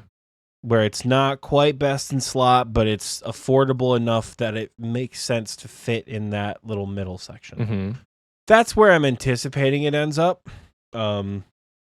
But what I am confused about here is, are these pieces going to drop from... The pieces are obtainable from each of the 4 post-quest bosses, and they're tradable. Yeah. So that tells me the bosses are going to be of varying difficulty, which, like, no shit. But you know how they have like Spindle and Venenatus have different drop rates for the same items? Oh, right. I would bet it's going to be like 1 in 500, 1 in 300, 1 in 200, 1 in 70. You think it's that far spread? No, it's not going to be. They're not going to put Virtus robes as a 1 in 70 drop chance. I'm just saying, like, as an example, one of the bosses is probably going to be easy enough where it will drop Virtus robes, but at a much higher rate. You know? Yeah. Because it's easier than the other 3. Spindle is so much easier than Venenatus now solo that it makes sense the drop rates are so different. Gotcha. Right? That's kind of the way I look at it of how this is going to go with these robes. The same thing. I mean, it's not going to apply for the ring pieces. I would imagine the ring pieces keep probably like a 1 in 128 upgrade, maybe. Yeah. Maybe 1 in 256, depending on how much money they're trying to make these rings worth. But they'll have the same drop rate for each ring piece across every single one. They'll probably have the same drop rate for each piece of the Soul Reaper axe, which we'll talk about here soon. So they'll probably have the same drop rate, but Virtus, I would bet, scales based on how difficult the boss is. Right, because you can get all 3 from all 4. From what, if I'm reading that correctly. Mm-hmm. So if you just wanted to camp one boss, you could get your entire Virtus set without going to another boss. Yes. It's pretty cool. Which I think... I like that. Yeah, I think it's fine. Yeah. I'm curious of what the boss spread's going to be like. You know? Mm-hmm. If it's like, which is harder, Vorkath or Zulrah? Is Vorkath, Zulrah, or Muspah harder? How do you balance that? Because they're all at about the same level. Which one's harder? Sarachnis or Phazani's Nightmare? Yeah. Right. They're very different difficulties. They're very different as far as punishing. So I don't know. We'll see. It just makes me more excited for the bosses following the quest. I think that's for me what all this does. Is like get you more excited. It gets me more excited to do this new PVM, I think. But I think Virtus will be a fine addition to the game. Mm-hmm. I'm not like, oh my god, this is gonna change everything. It's gonna be fine. Yeah. Well, I think the use that I mentioned with like barrage tasks and burst tasks, that's like we don't have an ancient specific robe. So either you are wearing Arams, or you're wearing your Mystic, or you're wearing Ancestral. But this will definitely be something where like, oh, I'm focusing on Barrage Slayer.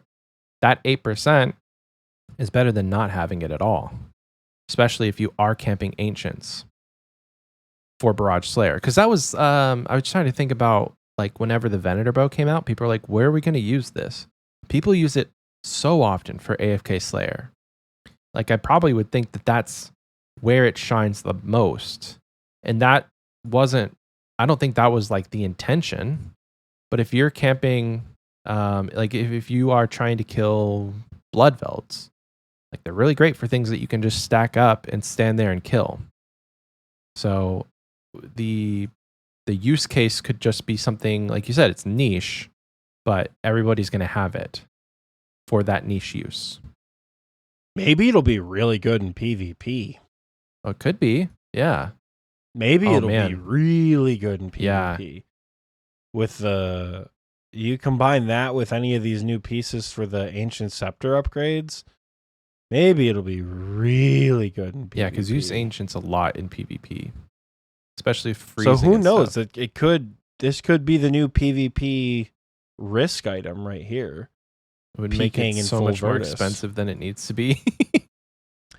But I think that's good.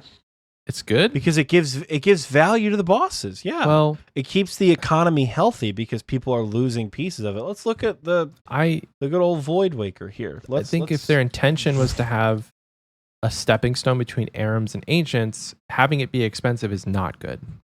That kind of that like it goes against what the intention was. Because if it's, I'm not saying it's going to be more expensive than Ancients, but or Ancestral.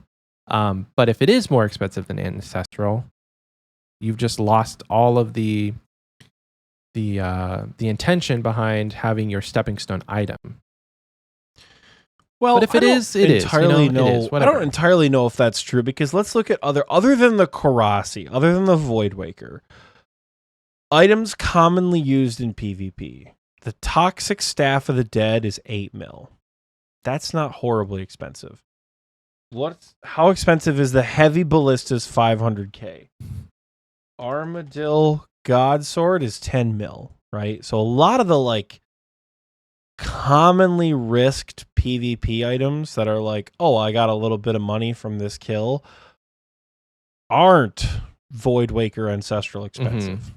True. Because the full set of Arims is like, let's look at, I want to say it's like 3 or 4 mil for the whole set.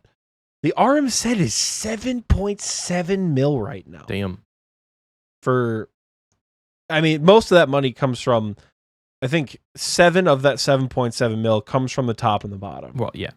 That's how people wear. Like, Jesus Christ. Even the completed, the not broken versions of the top and the bottom are 7.3 mil. Whoa. Of the 7.7 it would cost to buy the whole thing. So, like, I think if each piece is 10 or 12 mil, I think that's a perfectly fair midpoint, even if they're 20 mil, because look at Bandos. Bandos is the mid tier now, and Bandos is about 20 to 25 to 28 mil per the 2 big armor pieces. Because I mean, I don't know, I think it's fair if it ends up there. You know what I mean? You know what I'm saying? Okay, never mind. And if it is a PvP item, I think they'll be because PvP items aren't deleted. Right, so it's not like there's going to be like a big sink of this item, and it's not going to be like Ancestral where it makes a pretty significant difference with the shadow, because that's why Ancestral is as expensive as it is right now. It's because of the shadow. Yeah, full Ancestral was cheaper than a piece of, I think it's like, how much is Ancestral these days? 141 for the bottom. I want to say full Ancestral prior to the shadow was cheaper than the Ancestral robe bottom at 141 mil. That's crazy. Maybe it was cheaper than the robe top at 171. I had the bottoms for a long time, and they were sitting at around like 80 to 100 mil. Just the bottoms. And then I sold them off. I bought a hat for the Elite Combat Achievements. It was like when it was 5 mil or something. 11 mil. Yeah. I bought it at 11 mil, and I was stoked because I sold it for 12 mil. Whoa. Afterwards. And what is it now? 47.3 mil for the hat. Damn. Yeah, I'm talking out of my butt, guys, because I just looked up the price of Ancestral. It's 300 mil for the top and bottom. There's no way that Virtus robes are ever going to be 300 mil. So even if it is 30 mil, it's still okay. It's still a stepping stone. Even if it is 30 mil for PvP, we're good. Because I think it could be good to benefit for PvP. It would keep the price decently high enough, because I don't know. That's why some of the items in the game are as expensive as they are. It's because of PvP, because people have to keep buying them over and over again.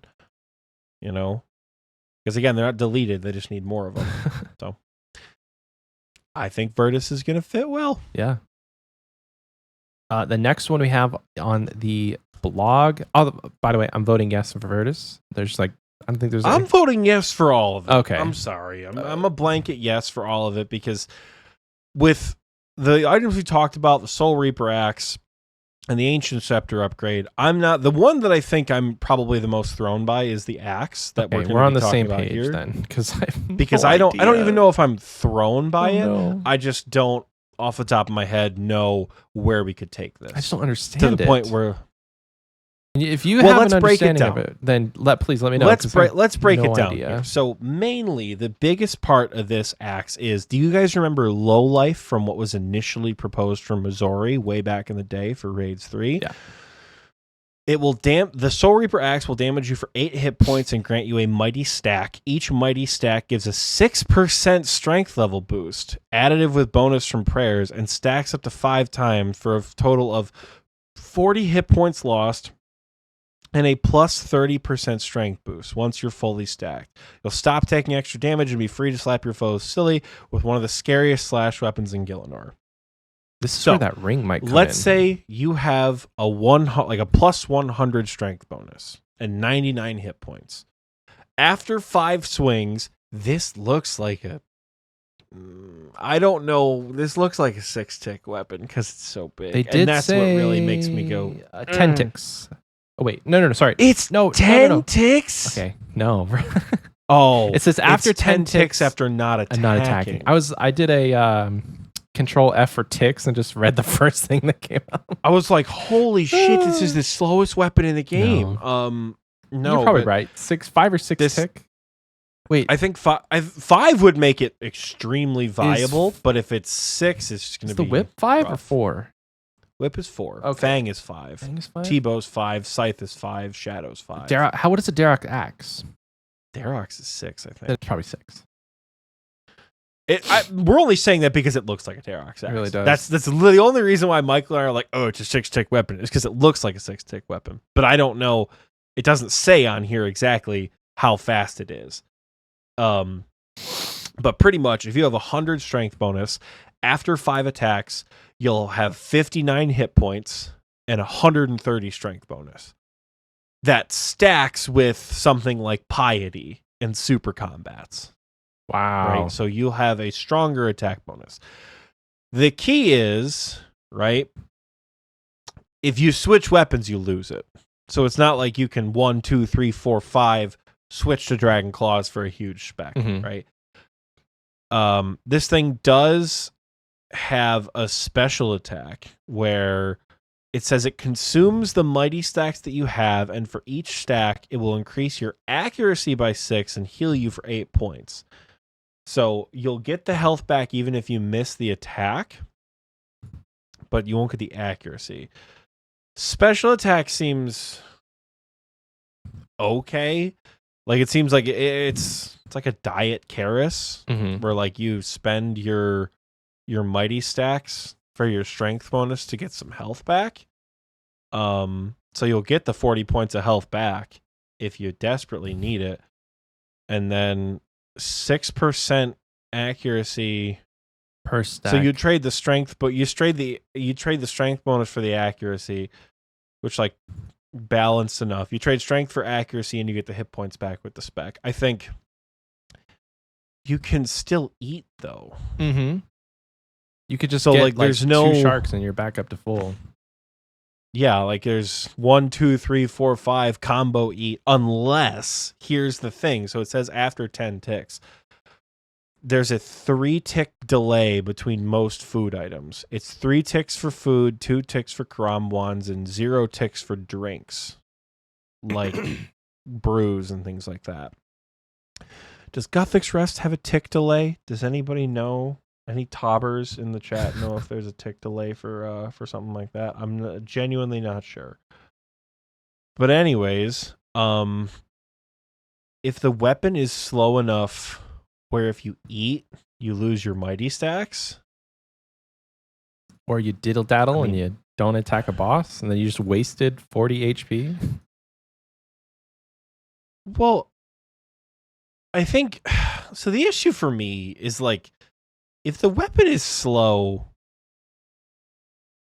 if the weapon is slow, you're not going to use it anyways. Mm-hmm. Because, Michael, what's the best way to kill bosses in old school RuneScape? With the mouse. Oh, these fucking skillers. Kill them quickly. Well, you got to use a mouse to kill play them the game. quickly. I swear, you don't have to use a mouse to play the game. Wait, what? You auto retaliate. Surely. Oh my gosh. Right? You can. Okay, so how are you gonna get there? It's a point and click MMO. Anyway, DPS. Bind your keyboard to your mouse. Mouse keys, baby, or whatever Inputs. that thing is. Yeah, just change your inputs. You're totally fine. You need hands, Oxie. No, you don't. True. Foot pedal your whole way there. Anyways, if it is slow, oh god, I hope it's not slow. That's my only thing is I hope it's not slow.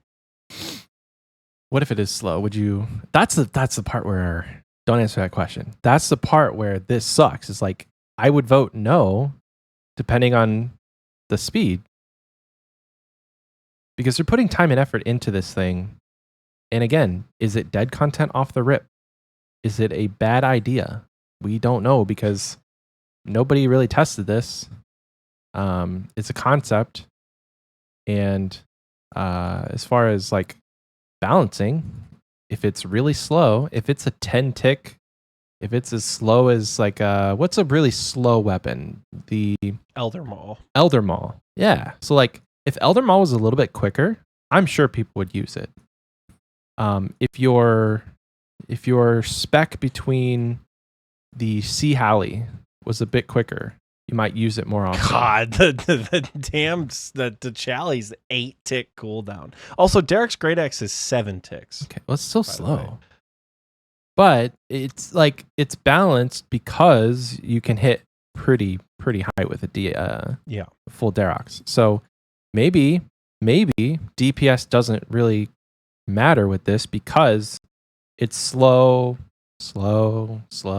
After 6 slow hits, you hit that really high one, and that's what brings the DPS, is like betting on your mighty stacks. But where are we going to be using it? I guess there is a lot of melee bosses. Like you could probably, because you can Darok down Hydra. It's a combat task to do that. Well, that's one kill. That's not the meta at Hydra. So maybe Giant Mole. No, Giant Mole, because you have to run around and try and find it. So then you would lose all your mighty stacks pretty quickly after 6 seconds of not finding the mole. It'd be kind of dumb to use it. There's just a lot of places I think that it seems cool in theory, but then when you think about it, where are people going to be bringing this? I think the part that I find to be the sucky part for me is you need a piece from each. And correct me if I'm wrong, but the pieces are untradeable. But the axe itself is tradable. So it's not even like you're cheering if you're going to Ultar and you get the head of Vardasis. You're not cheering because like you have to go and kill the other 3, and then you get your full axe. I wish they just made all the pieces tradable, and then you could just like maybe they will one day, but the axe is traded. Michael, you're a main account. Why does it matter? It's because you're trying to make money. It's like Abyssal Sire, you know? If you go and you do your Unsired and you get a bludgeon piece, yes, it's really cool, but like, okay, 2 more Unsired and then I'm making money. But back in the day when the bludgeon was actually worth something, you get 3 Unsireds, a 1 in 100 drop, mind you, and you made 45 mil. But I don't think this is going to be a 50, 60 mil item. We don't see it. But that's the thing, we don't know. Yeah, we don't know. I'm just speculating, and I'm speculating it's not going to be cracked. I could be wrong. but I'm speculating it's- this is probably going to top out at like 8 mil for the axe itself, and then that's like what I 2 don't mil a even- piece. That's Wow, I ran out of air runes and I've been beating the shit out of these things with my battle staff the entire time. I gotta buy some more air runes. I don't disagree that it's not going to be the most valuable thing in the world. Mima in the recording booth chat suggested Thermi could be possible, where you keep the stacks on the minions so you don't lose scythe charges. At like the Thermi boss? My question is like, wouldn't you just die? Because you're losing 40 hit points off the rip, and Thermi just beats a dog shit out of you because you can't protect against See, it's Thermi? like every time you think it works, there's something that says, no, this is not going to work. But that's not even saying that, like, no, it's not going to work, because I just genuinely am not sure. Like, is it worth it to take that weapon when you're going to get smacked? You know? Yeah. You guys know what I'm saying? I don't know. It's like we kind of talked about with Solo Mission. The emergent gameplay is what we're not sure for the Soul Reaper Axe. So obviously, if they want to put it in the game, they have some intention before it. Sure. I'm not excited about this one. I would vote no. Indifferent about Soul Reaper. Yeah, I would vote. I don't know if I'll vote no. I'm just I would super bat an eye if I voted no to it. To be honest with you, it just seems like give us something. Give us some examples. Like they always do that, where they're like, "Here's the DPS calcs for this item." That's more so in rebalancing, but it just doesn't excite me. But you know what does excite me? More upgrades to the Ancient Scepter. Dog, have you ever even used the Ancient Scepter? Shut up! I'm trying to get the. Don't lie. You ain't never used. Trying to get the people excited. No, I haven't. Gets the people going. But Ancient Scepter upgrades. So that sigil that Oxie mentioned earlier that you get from Muspa that we all have been using. I have been using. I don't even think Michael has one on his collection log. I gotta love it. I don't deserve this heat, man. So with the new bosses, each boss will have a thematic upgrade. Is it gonna be like a crystal or something? But they'll have a little thematic upgrade to each of these styles. So you have the Blood Ancient Scepter, which can now overheal you by 10% with ancient magics. That's sick. I'm just thinking like the times that you do take blood spells. So like yesterday, I was using blood spells at DK's, which was really good. I do not regret taking them. I feel like I wish I would have taken more prayer potions, but whenever you can overheal by 10%, so 10% of 80 to I could have got to 90. Like overheal to 90, which is great. You can overheal to 110, technically, if they round up. If you're at 99 HP. So that'll be great. Ancient Scepter, Ice Ancient Scepter. Ice Magic gains 10% accuracy on unfrozen, freezable targets. So just more accuracy along with on stuff that you can freeze. Shadow Ancient Scepter is going to allow shadow spells to drain strength and defense in addition to the attack. This one and the smoke one, I don't know off the bat where I would use them. But the Smoke Ancient Scepter, smoke spells reduce healing received by 20% for 10 cycles on targets on a hit if the target is poisoned. Again, I'm not sure. That sounds like PvP.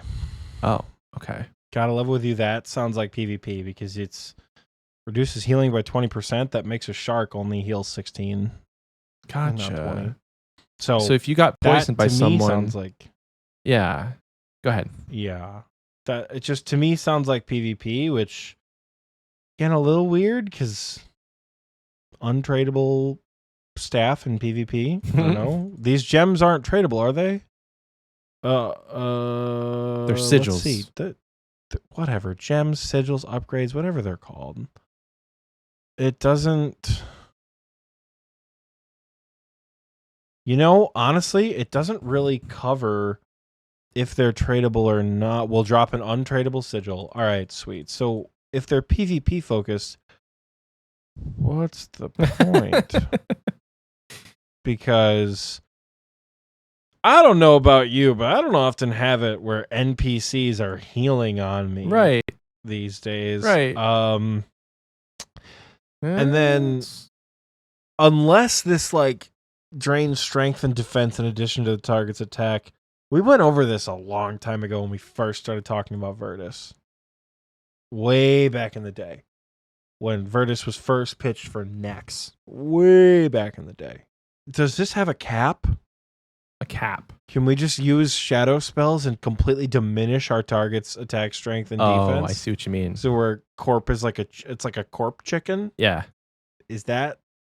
Because that's What's my the first limit? thought is like corp is not weak to magic, but if you take down its defense, then But corp wouldn't be where you use this. You would use this somewhere where it has magic. Like, would you auto cast shadow spells at Zulrah? Ooh, what about and knock Bandos? its defense down?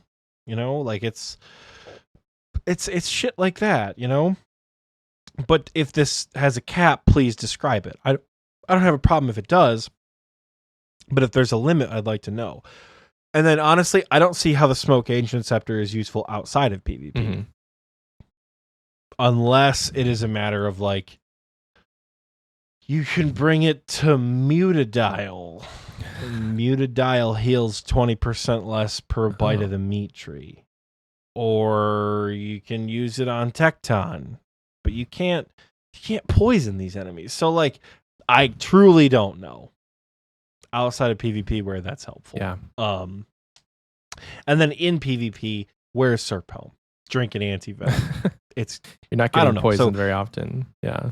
I'm mostly excited about the blood gem because Inferno. Yeah. That's about it. And well, in the ancient scepter, you freeze the nibblers, and so you're more accurate to freezing The them. nibblers have 0. Their magic defense is 0, so it's not the accuracy you need with the nibblers. I would bring the blood gem for with the ancient overheals. scepter Yeah. into the Inferno for the overhealing. That's what I would It's like do. unlimited anglerfish. Anglerfish are now like they're quivering in their boots.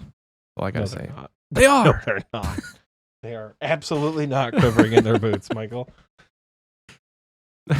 Bro, how did we just get a little downpour and now it's sunny outside? What is happening in my state? They're out to get you, Oxie. It's the birds. The birds work for the bourgeoisie. Brother. Well, that's it. That's all of the stuff. I'm excited. The only thing I'm voting no on is the axe because it just seems silly. But everything else is a yes for me, dog.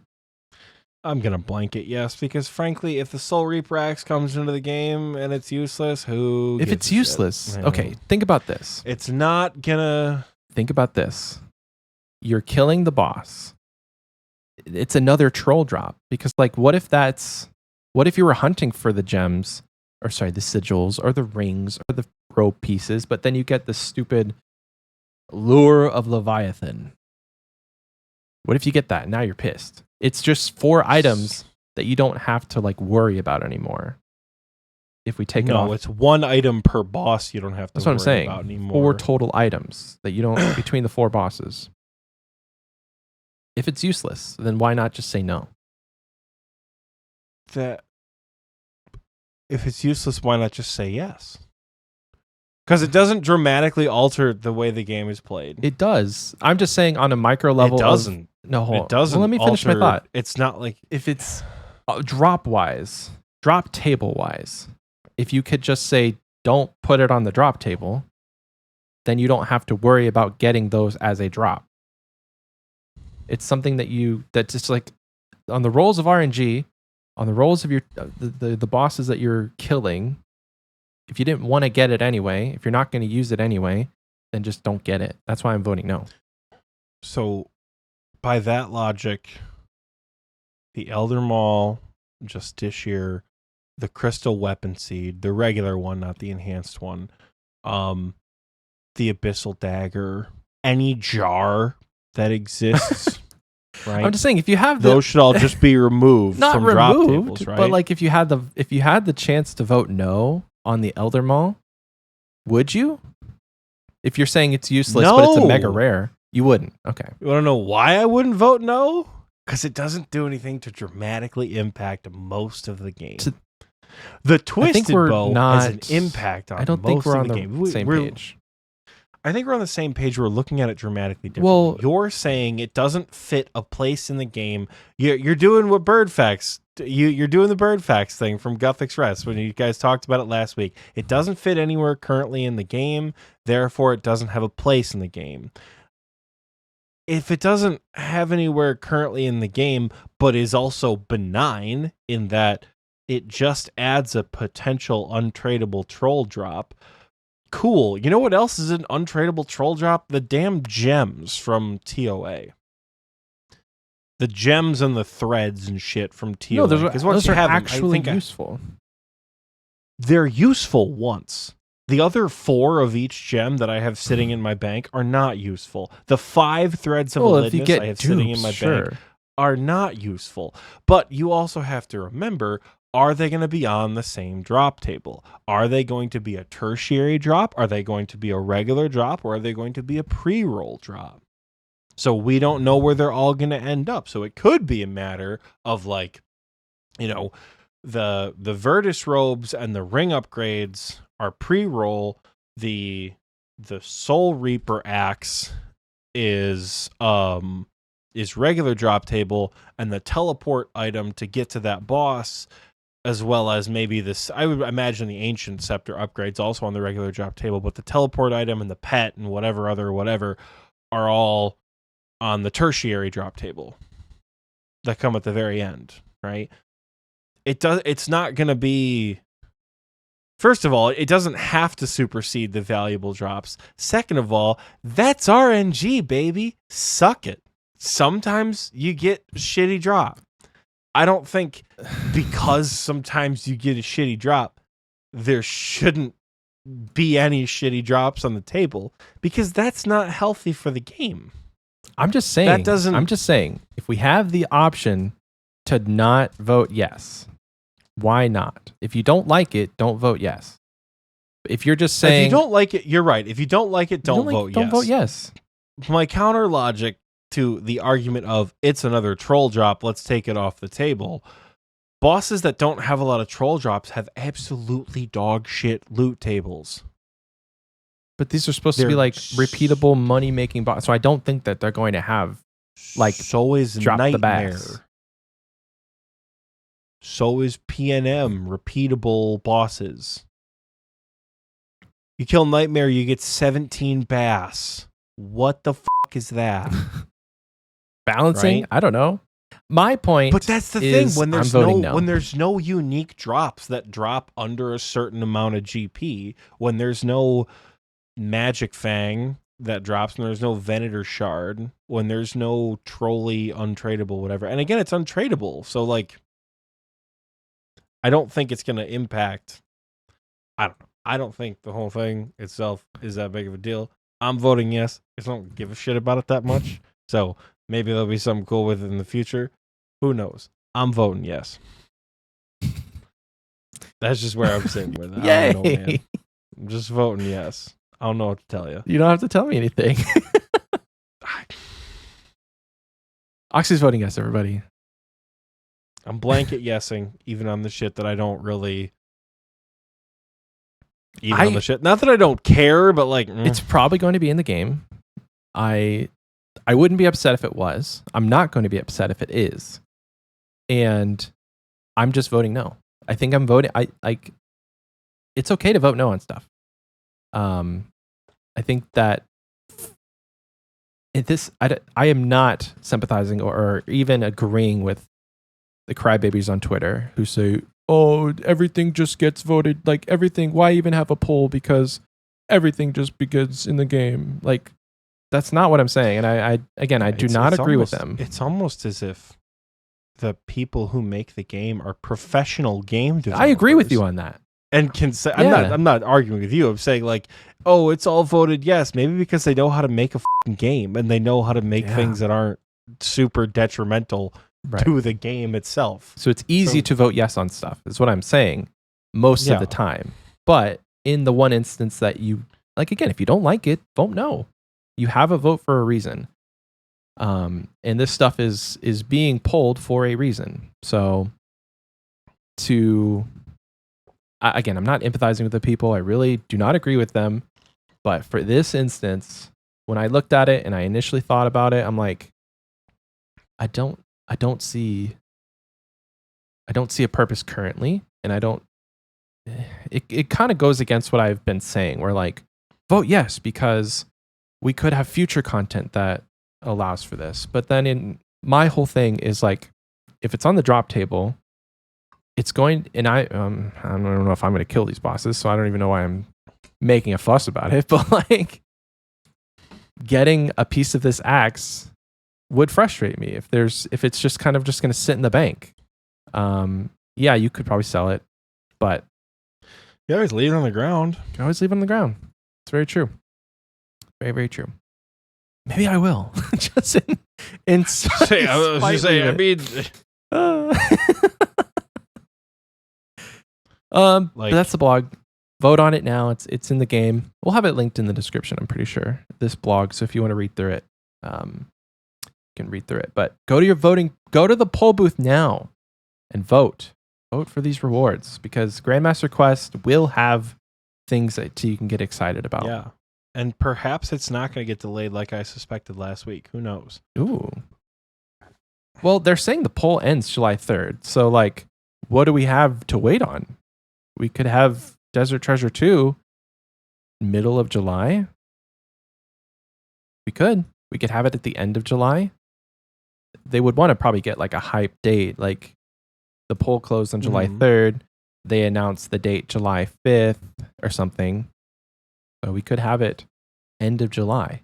That's where I'm kind of like pushing. Like, if it's the end of July, I will for sure be pushing harder than I have been to get this Quest game, because I want to get it before Desert Treasure 2.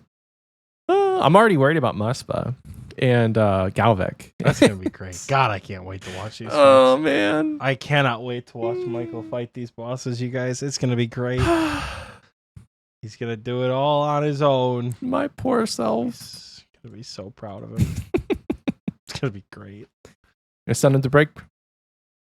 Sure, let's do just that. Folks, it's break time. Enjoy this recycled commercial. And we'll see you back here in a little bit. Toodles.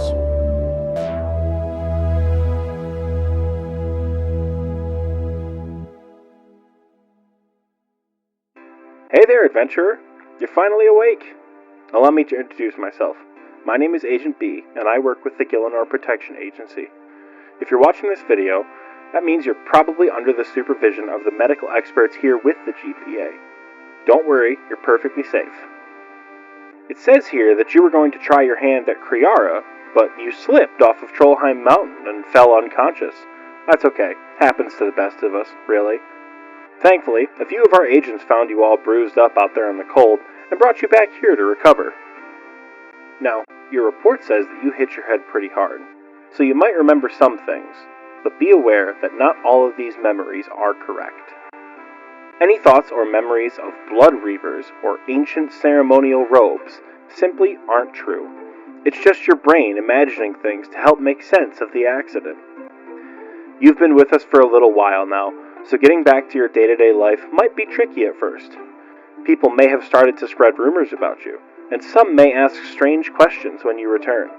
Some may make you uncomfortable, and some questions may make your mind think of fake scenarios in order to cope with the stress. Don't you worry though, we thought of some replies that'll help you reacclimate to society one question at a time. There is no frozen door. There is no fifth general. The God Wars dungeon has not been altered in any way. She does not exist. She does not exist. She does not exist. She does not exist. Operation, and we hope you have a speedy recovery. My name is Agent B, wishing you the best, and always remember, the Gillinor Protection Agency is here to serve you, her.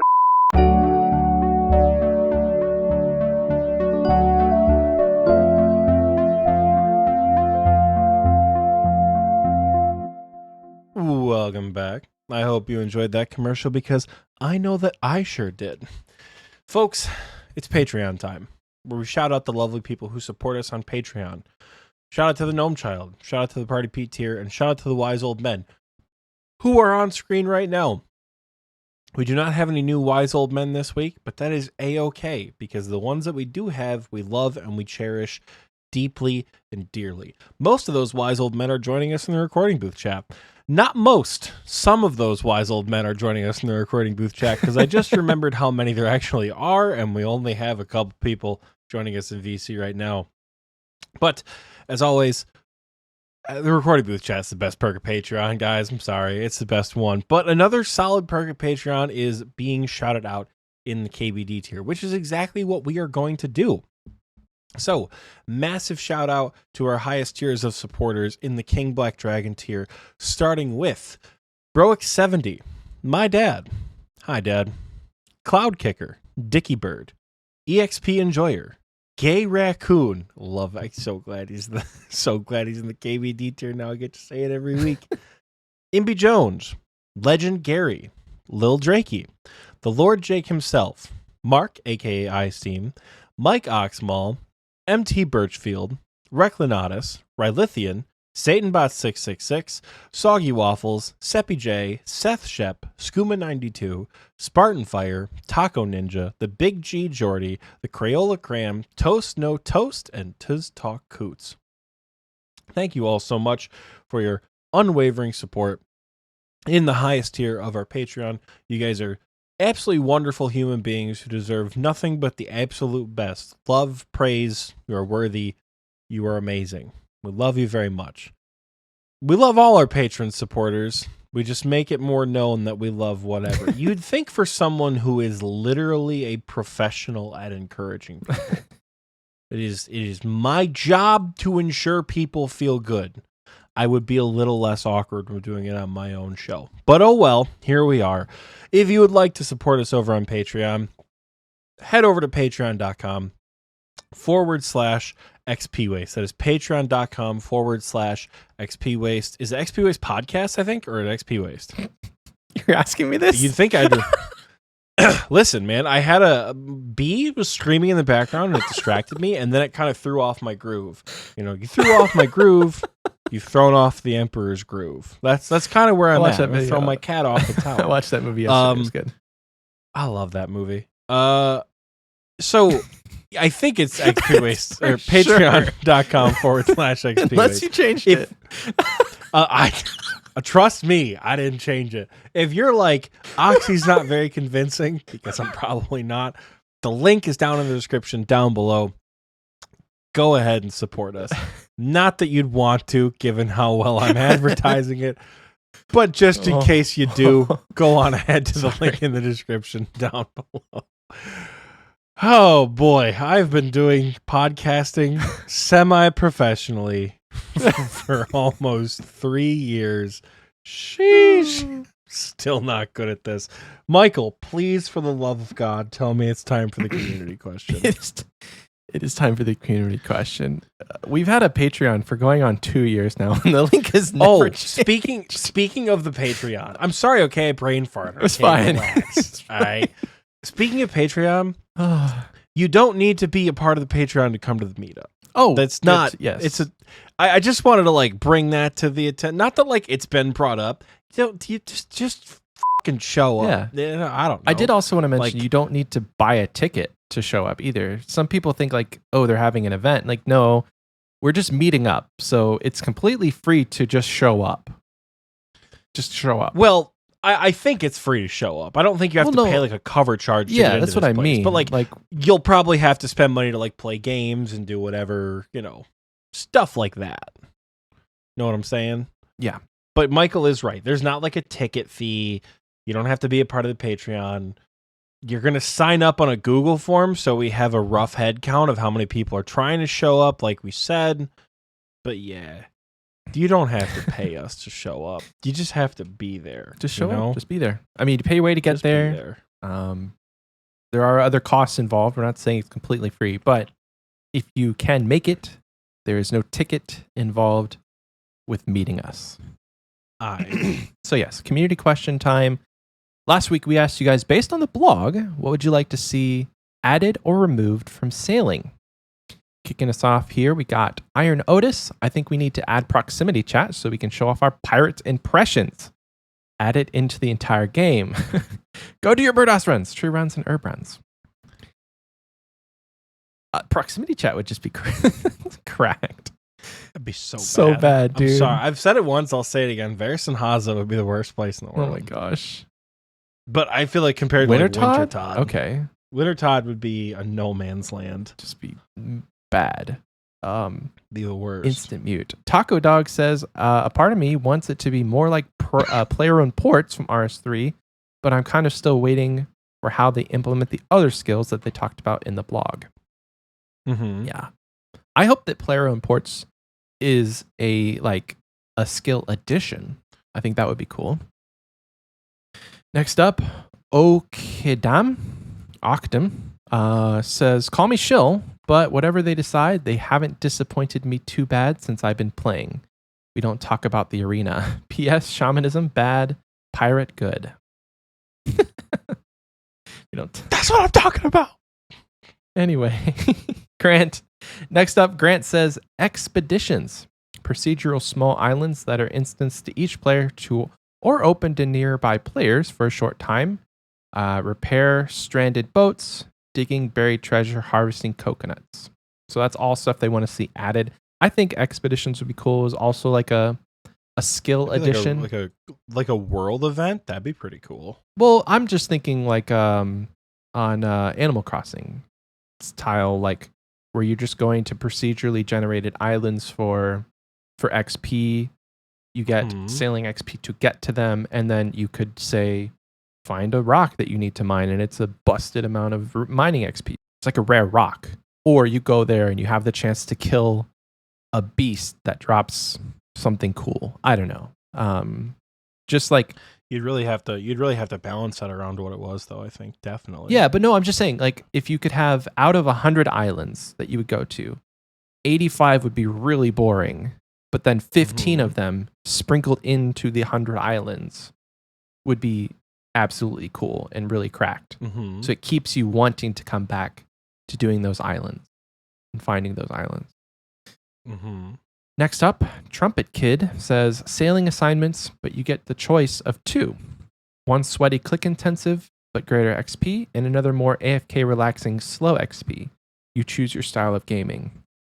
That does sound nice because, like, if you're just forced to do the task at hand, they're like, hey, I've got this really urgent business that we need to get to. Or if you don't have time right now, get to delivering my cat's food that, you know. I've got urgent business, but also if you don't want it, don't do it. D4 Drake says, we all saw upgradable attachments like sails, cannons, and rudders. I'd like a Titan submarine attachment. Q, Celine Dion's My Heart Will Go On. Too soon? Question mark? Chris says, oh, this is Chris Salata from the, was it his name Recycle Please now? I think. Oh, it is. Okay. Lord, yeah, you're right. Edit this out. So it is Recycle. Recycle Please says, I'd like to see how things like time trials would look like on RS surface. Will we see the people in boats zooming up and down the river, or will it take place in an instanced area? Ooh. That's a good point. You know how funny that would be? You're just, what's that TikTok where it's the slow music, like the really quick, like Spanish music, kind of like jolts by? Yes. You're like, whoa. That's like me in the car, depressed about finances, my wife and kids from their Starbucks run. Yeah, pretty much. It's you're gonna be like fishing, along wherever, and 2 people. Oh no, that's funny. Tohi says, bro, maybe it'll be like you're out in the rain and like a car drives by and like splashes you with water. You get like absolutely soaked. Yes, by these boats that like drift by. Well, I'm just thinking about like if you're really fishing peacefully on a lake and there was like racing boats, the wake of the water would like cause waves where you're just chilling. Mm-hmm. That's what it fucks up all the fishing spots. God, that'd be the most toxic thing in the world. Scares all the fish away. Oh gosh. Next up we have Tohi's. They said OMG piracy would be so dope. They did mention they planned on adding PvP elements. You're just like casually swimming along, casually sailing, and then a group of absolute degenerates just comes up and steals all your stuff. That sounds like so much fun. Nate Dogg. It just reminds me of those old commercials. Like, you wouldn't steal a boat, which like is the definition of piracy. So like, you wouldn't download a boat. That's what I'm thinking of. You wouldn't download a car. I absolutely fucking would. If I don't think we have to, like, it's understated how scary actual piracy is. Like, that's a real thing. Like, you could just be sailing in waters and, well, that's where you're sailing, right? But like, somebody could literally just come up with a gun and take your ship in real life. Real life pirates are scary. Yeah. Next up, we have Nate Dogg. Uncharted islands from RSC would be pretty cool. Get on an island with some resources as your personal port, and a bartender as part of your crew. Crack a cold one while fishing from a boat sounds fun. IRL and in game. It does sound fun. Nate, you're right. It does sound fun. I see. This is why I wish Xpwaste North could have happened like at a lake resort up north in Michigan. That'd be cool. Man, you know how fun it would be? Hop on a pontoon with like your raid team, and instead of raiding, you're just fishing. Yeah. Everyone's got a line in the water. Everyone's got a nice beverage in hand. What is that? The salty woman or one that I like? I can't remember. The beer, the fruit beer that you sent me. Soft Parade? I don't. The salty woman, I don't know. or the one that I. Oh my god, bro! Tell me there's not something like that though. There's not a salty woman beer, no, but there is the soft. You're thinking of soft. I am Parade. thinking of Soft Parade, but you sent me one. Short Soft Parade. Anyway, you sent me one that had a weird name. The salty woman. Oberon? No, we're not gonna hash this out right now. Tangerine Space Machine, maybe. I don't think I sent you a too hard. It is funny. I as have that no might idea. been. There's like 3 people who are gonna understand why a too hard ale would have been so funny to send Michael, and that's that. The other 3 people who are like from the Michigan area who get it, that's who that joke is for. But Lovely. Next up, we have Aiden. I'd love to see challenge mode Temporos. Trawl up to the harpoon fish while dodging waves and lightning attacks, while storm clouds set your ship alight. Perhaps the rewards are an untradeable upgrade. That would be kind of cool, like an expansion to Temporos where you're actually on the boat fighting a Temporos. that would actually be sick. That would be fun. That's where you get the pet transmog. Oh. You ever seen the angry Temporos when it turns red right as you fail a game? No. Oh, well, when you fail a Temporos game, Temporos like gets enraged and turns red and like floods your whole screen, and then you fail and you go back to the top. Gotcha. And people have been asking for that transmog since the mini game came out. And that's how you get it. Hard mode temp. Hard mode temp. That'd be sick. That'd actually be super cool. Well, guys, Jagex, if you're listening, you know what to do. Next up, we have Joel. I would love to see a room, such as a treasure room, to show off untradeable treasures like chalices, monster heads, rare drops, to show PvPers when I get my cheeks clapped inevitably.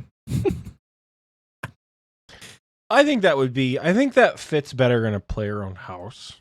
Or player-owned port. Because, well...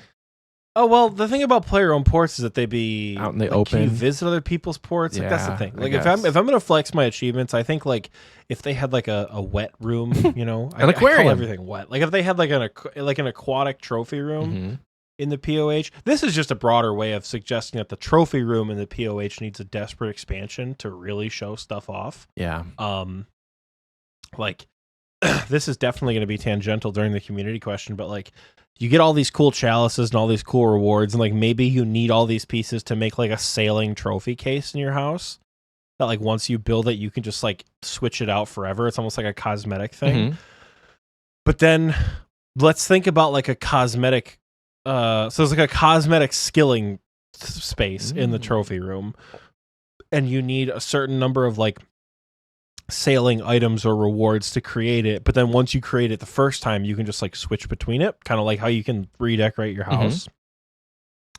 And then they have like a PVM corner where once you have like, I don't know, once you have an Avernic Defender, a Holy Kit, and a Sanguine Ornament kit in your collection log, you can create the Varison Haza weapons rack where you have all sorts of like blood scythes and shit, and you can show that off. Maybe they have maybe they have like a Grandmaster corner where once you have like certain PVM items, and I think that you could do a lot with like skilling and the collection log and things like that. That would be, it'd be super cool. Super cool. And I think doing that, like starting that with sailing would be pretty appropriate. Right. By like exploring the seas and getting a bunch of shit. And then we add a bunch of other shit to like expert mining gloves, golden prospector. Once it's all on your collection log, baby, then you can flex it in your POH trophy room. Because the trophy hall and the quest hall kind of suck. Yeah. Gotta level with you. They kind of suck. Yeah. More untradeable cosmetics is what Oxie's saying. Next up. No, more ways to show off your untradeable cosmetics. Absolutely. But I won't say no to more untradeable cosmetics. Yeah. You guys know that. Next up, we have Seppi J. PvP boat racing, combat arena with staking. Bring gambling back in OSRS. Man said Mad Max, but wet. You know, I've never seen Mad That would Max. be. I kind of get the Neither reference, have I, but but that kind of sounds fun as hell, though. I don't know. I don't want gambling back in the game. Change my mind. You shouldn't change my mind. Next up, we have Alex. I would love to see microtransactions. Joking. Let's just say bam. They did say joking. I would love to see perks to your boats, like an example, tighter sails so you can speed the drift around Lumbridge Swamp and Alcarid. So you can speed drift around Lumbridge. So, yeah, I mean, I feel like all that is possible. Just like tiny little additions that they can make to where if you wanted to get up the river for some reason, you would just have a little dinghy. I would, Oxie, just imagine this. You know how like if you get on a boat, you have that little, like the little line that you hold on to. What's that called? It's like water skiing. I would have for like tandem water skiing. Bro, me and the boys. Me and the boys. The big triangles of people. Me and the boys water skiing along the edge. Now that really would be the like that really would be the TikTok audio of like, I am not. I woke up in a new Bugatti. Just like five guys. Oh my god, that'd be awesome. Yep. Jagex, it's all free. Yeah. Are you listening? Don't even credit us. It's all free. It's all for you. Please, Jagex, please. Next up, we have Mansuni. They said add prayer scrolls for decimate, annihilate, and vaporize as a drop chance from high-level sailing content like ship salvaging. Maybe level 85 plus sailing requirement with RNG drop chance. Okay. I mean, we did talk about people would be fucking pissed, but I don't think that's a terrible alternative. Well, yeah. I mean, it is like it's a treasure. You gotta, I mean. But I guess you could frame it that way, but that's the same argument of like the forestry perks of like, why do I have to train skilling to get something for PVM? You do. That's the only thing I can see people being like, but I think if you argue it as like, it's a treasure in the water, I think you'd need to be some sort of combat related with sailing, but I think it's not impossible. Yeah. Next up, we have Mima. Mima says, add a quest to give you level 60. Add a quest XP to level 60. What is that, like 200,000 XP or something? 1 to 60. That's like a 300k. It's 300k XP reward right there. Lovely. but it's just, hold on. Quest XP reward to level 60. You can't like the quest requirement is 59 sailing. Hey, there you go. Now that'd be funny as hell. That would be sick and twisted, but that'd be pretty Get funny. as much XP as it gives you from 59 to 60. And finally, on Spotify, we have Torin. They said, sadly, I still have a view of sailing being a minigame or just a game expansion. It feels like the priftiness wrapped in a skill. So minus sailing and add taming. # minority vote. We'll take it. We'll take it.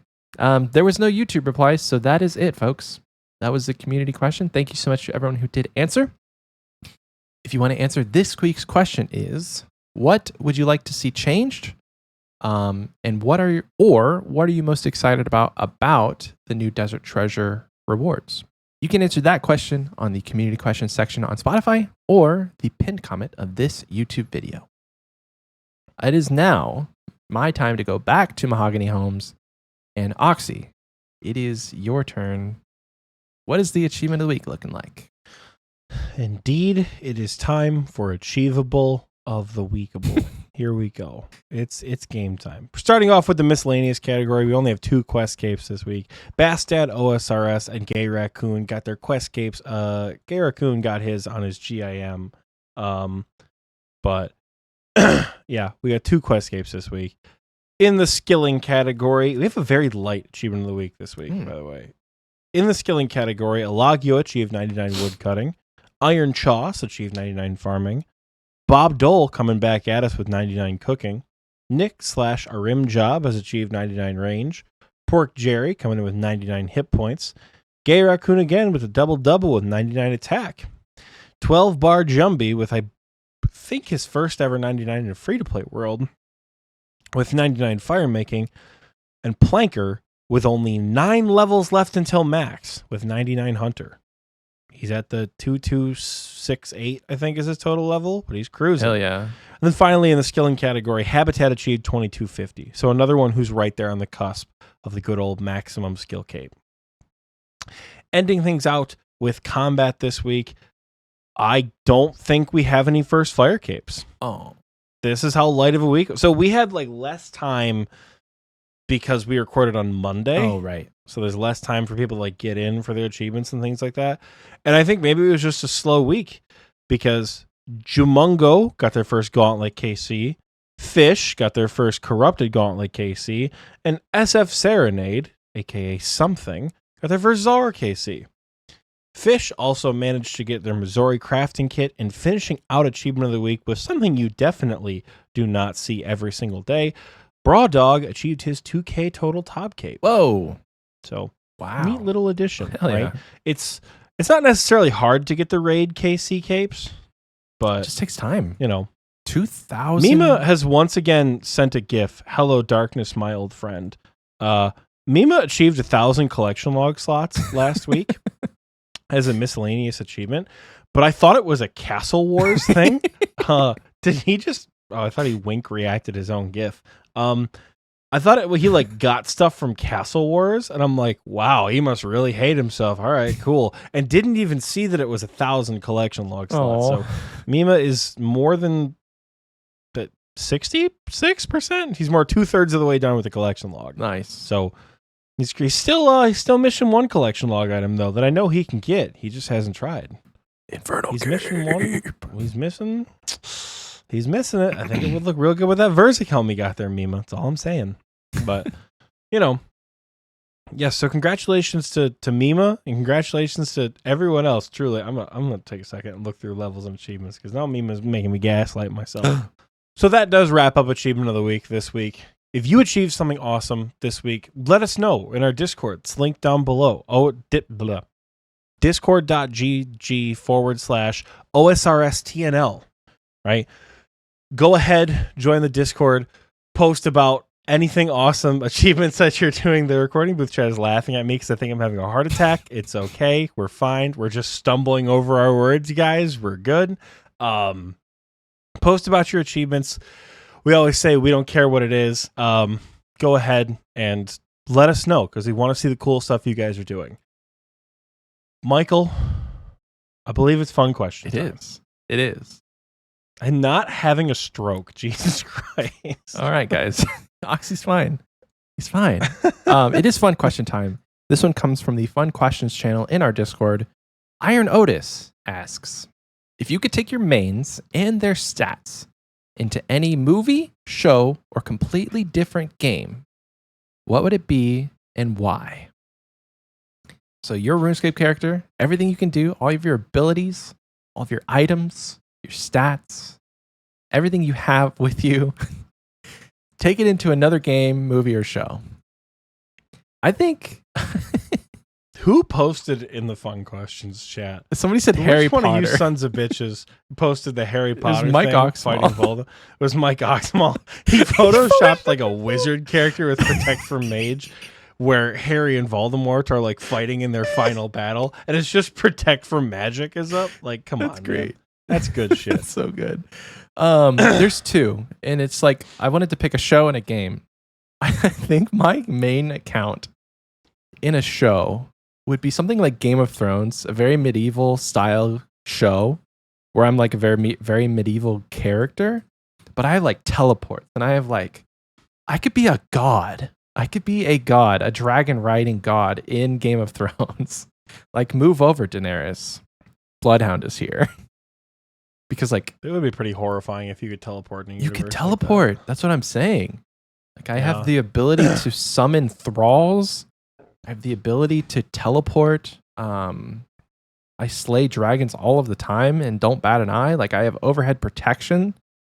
I have a dragon You know how fire horrifying shield. that would be? No, like think about it, because like Drogon's fire in Game of Thrones, like towards the later seasons, it like melts people, like entirely, not like just burns them, Yeah. it melts them bones and all.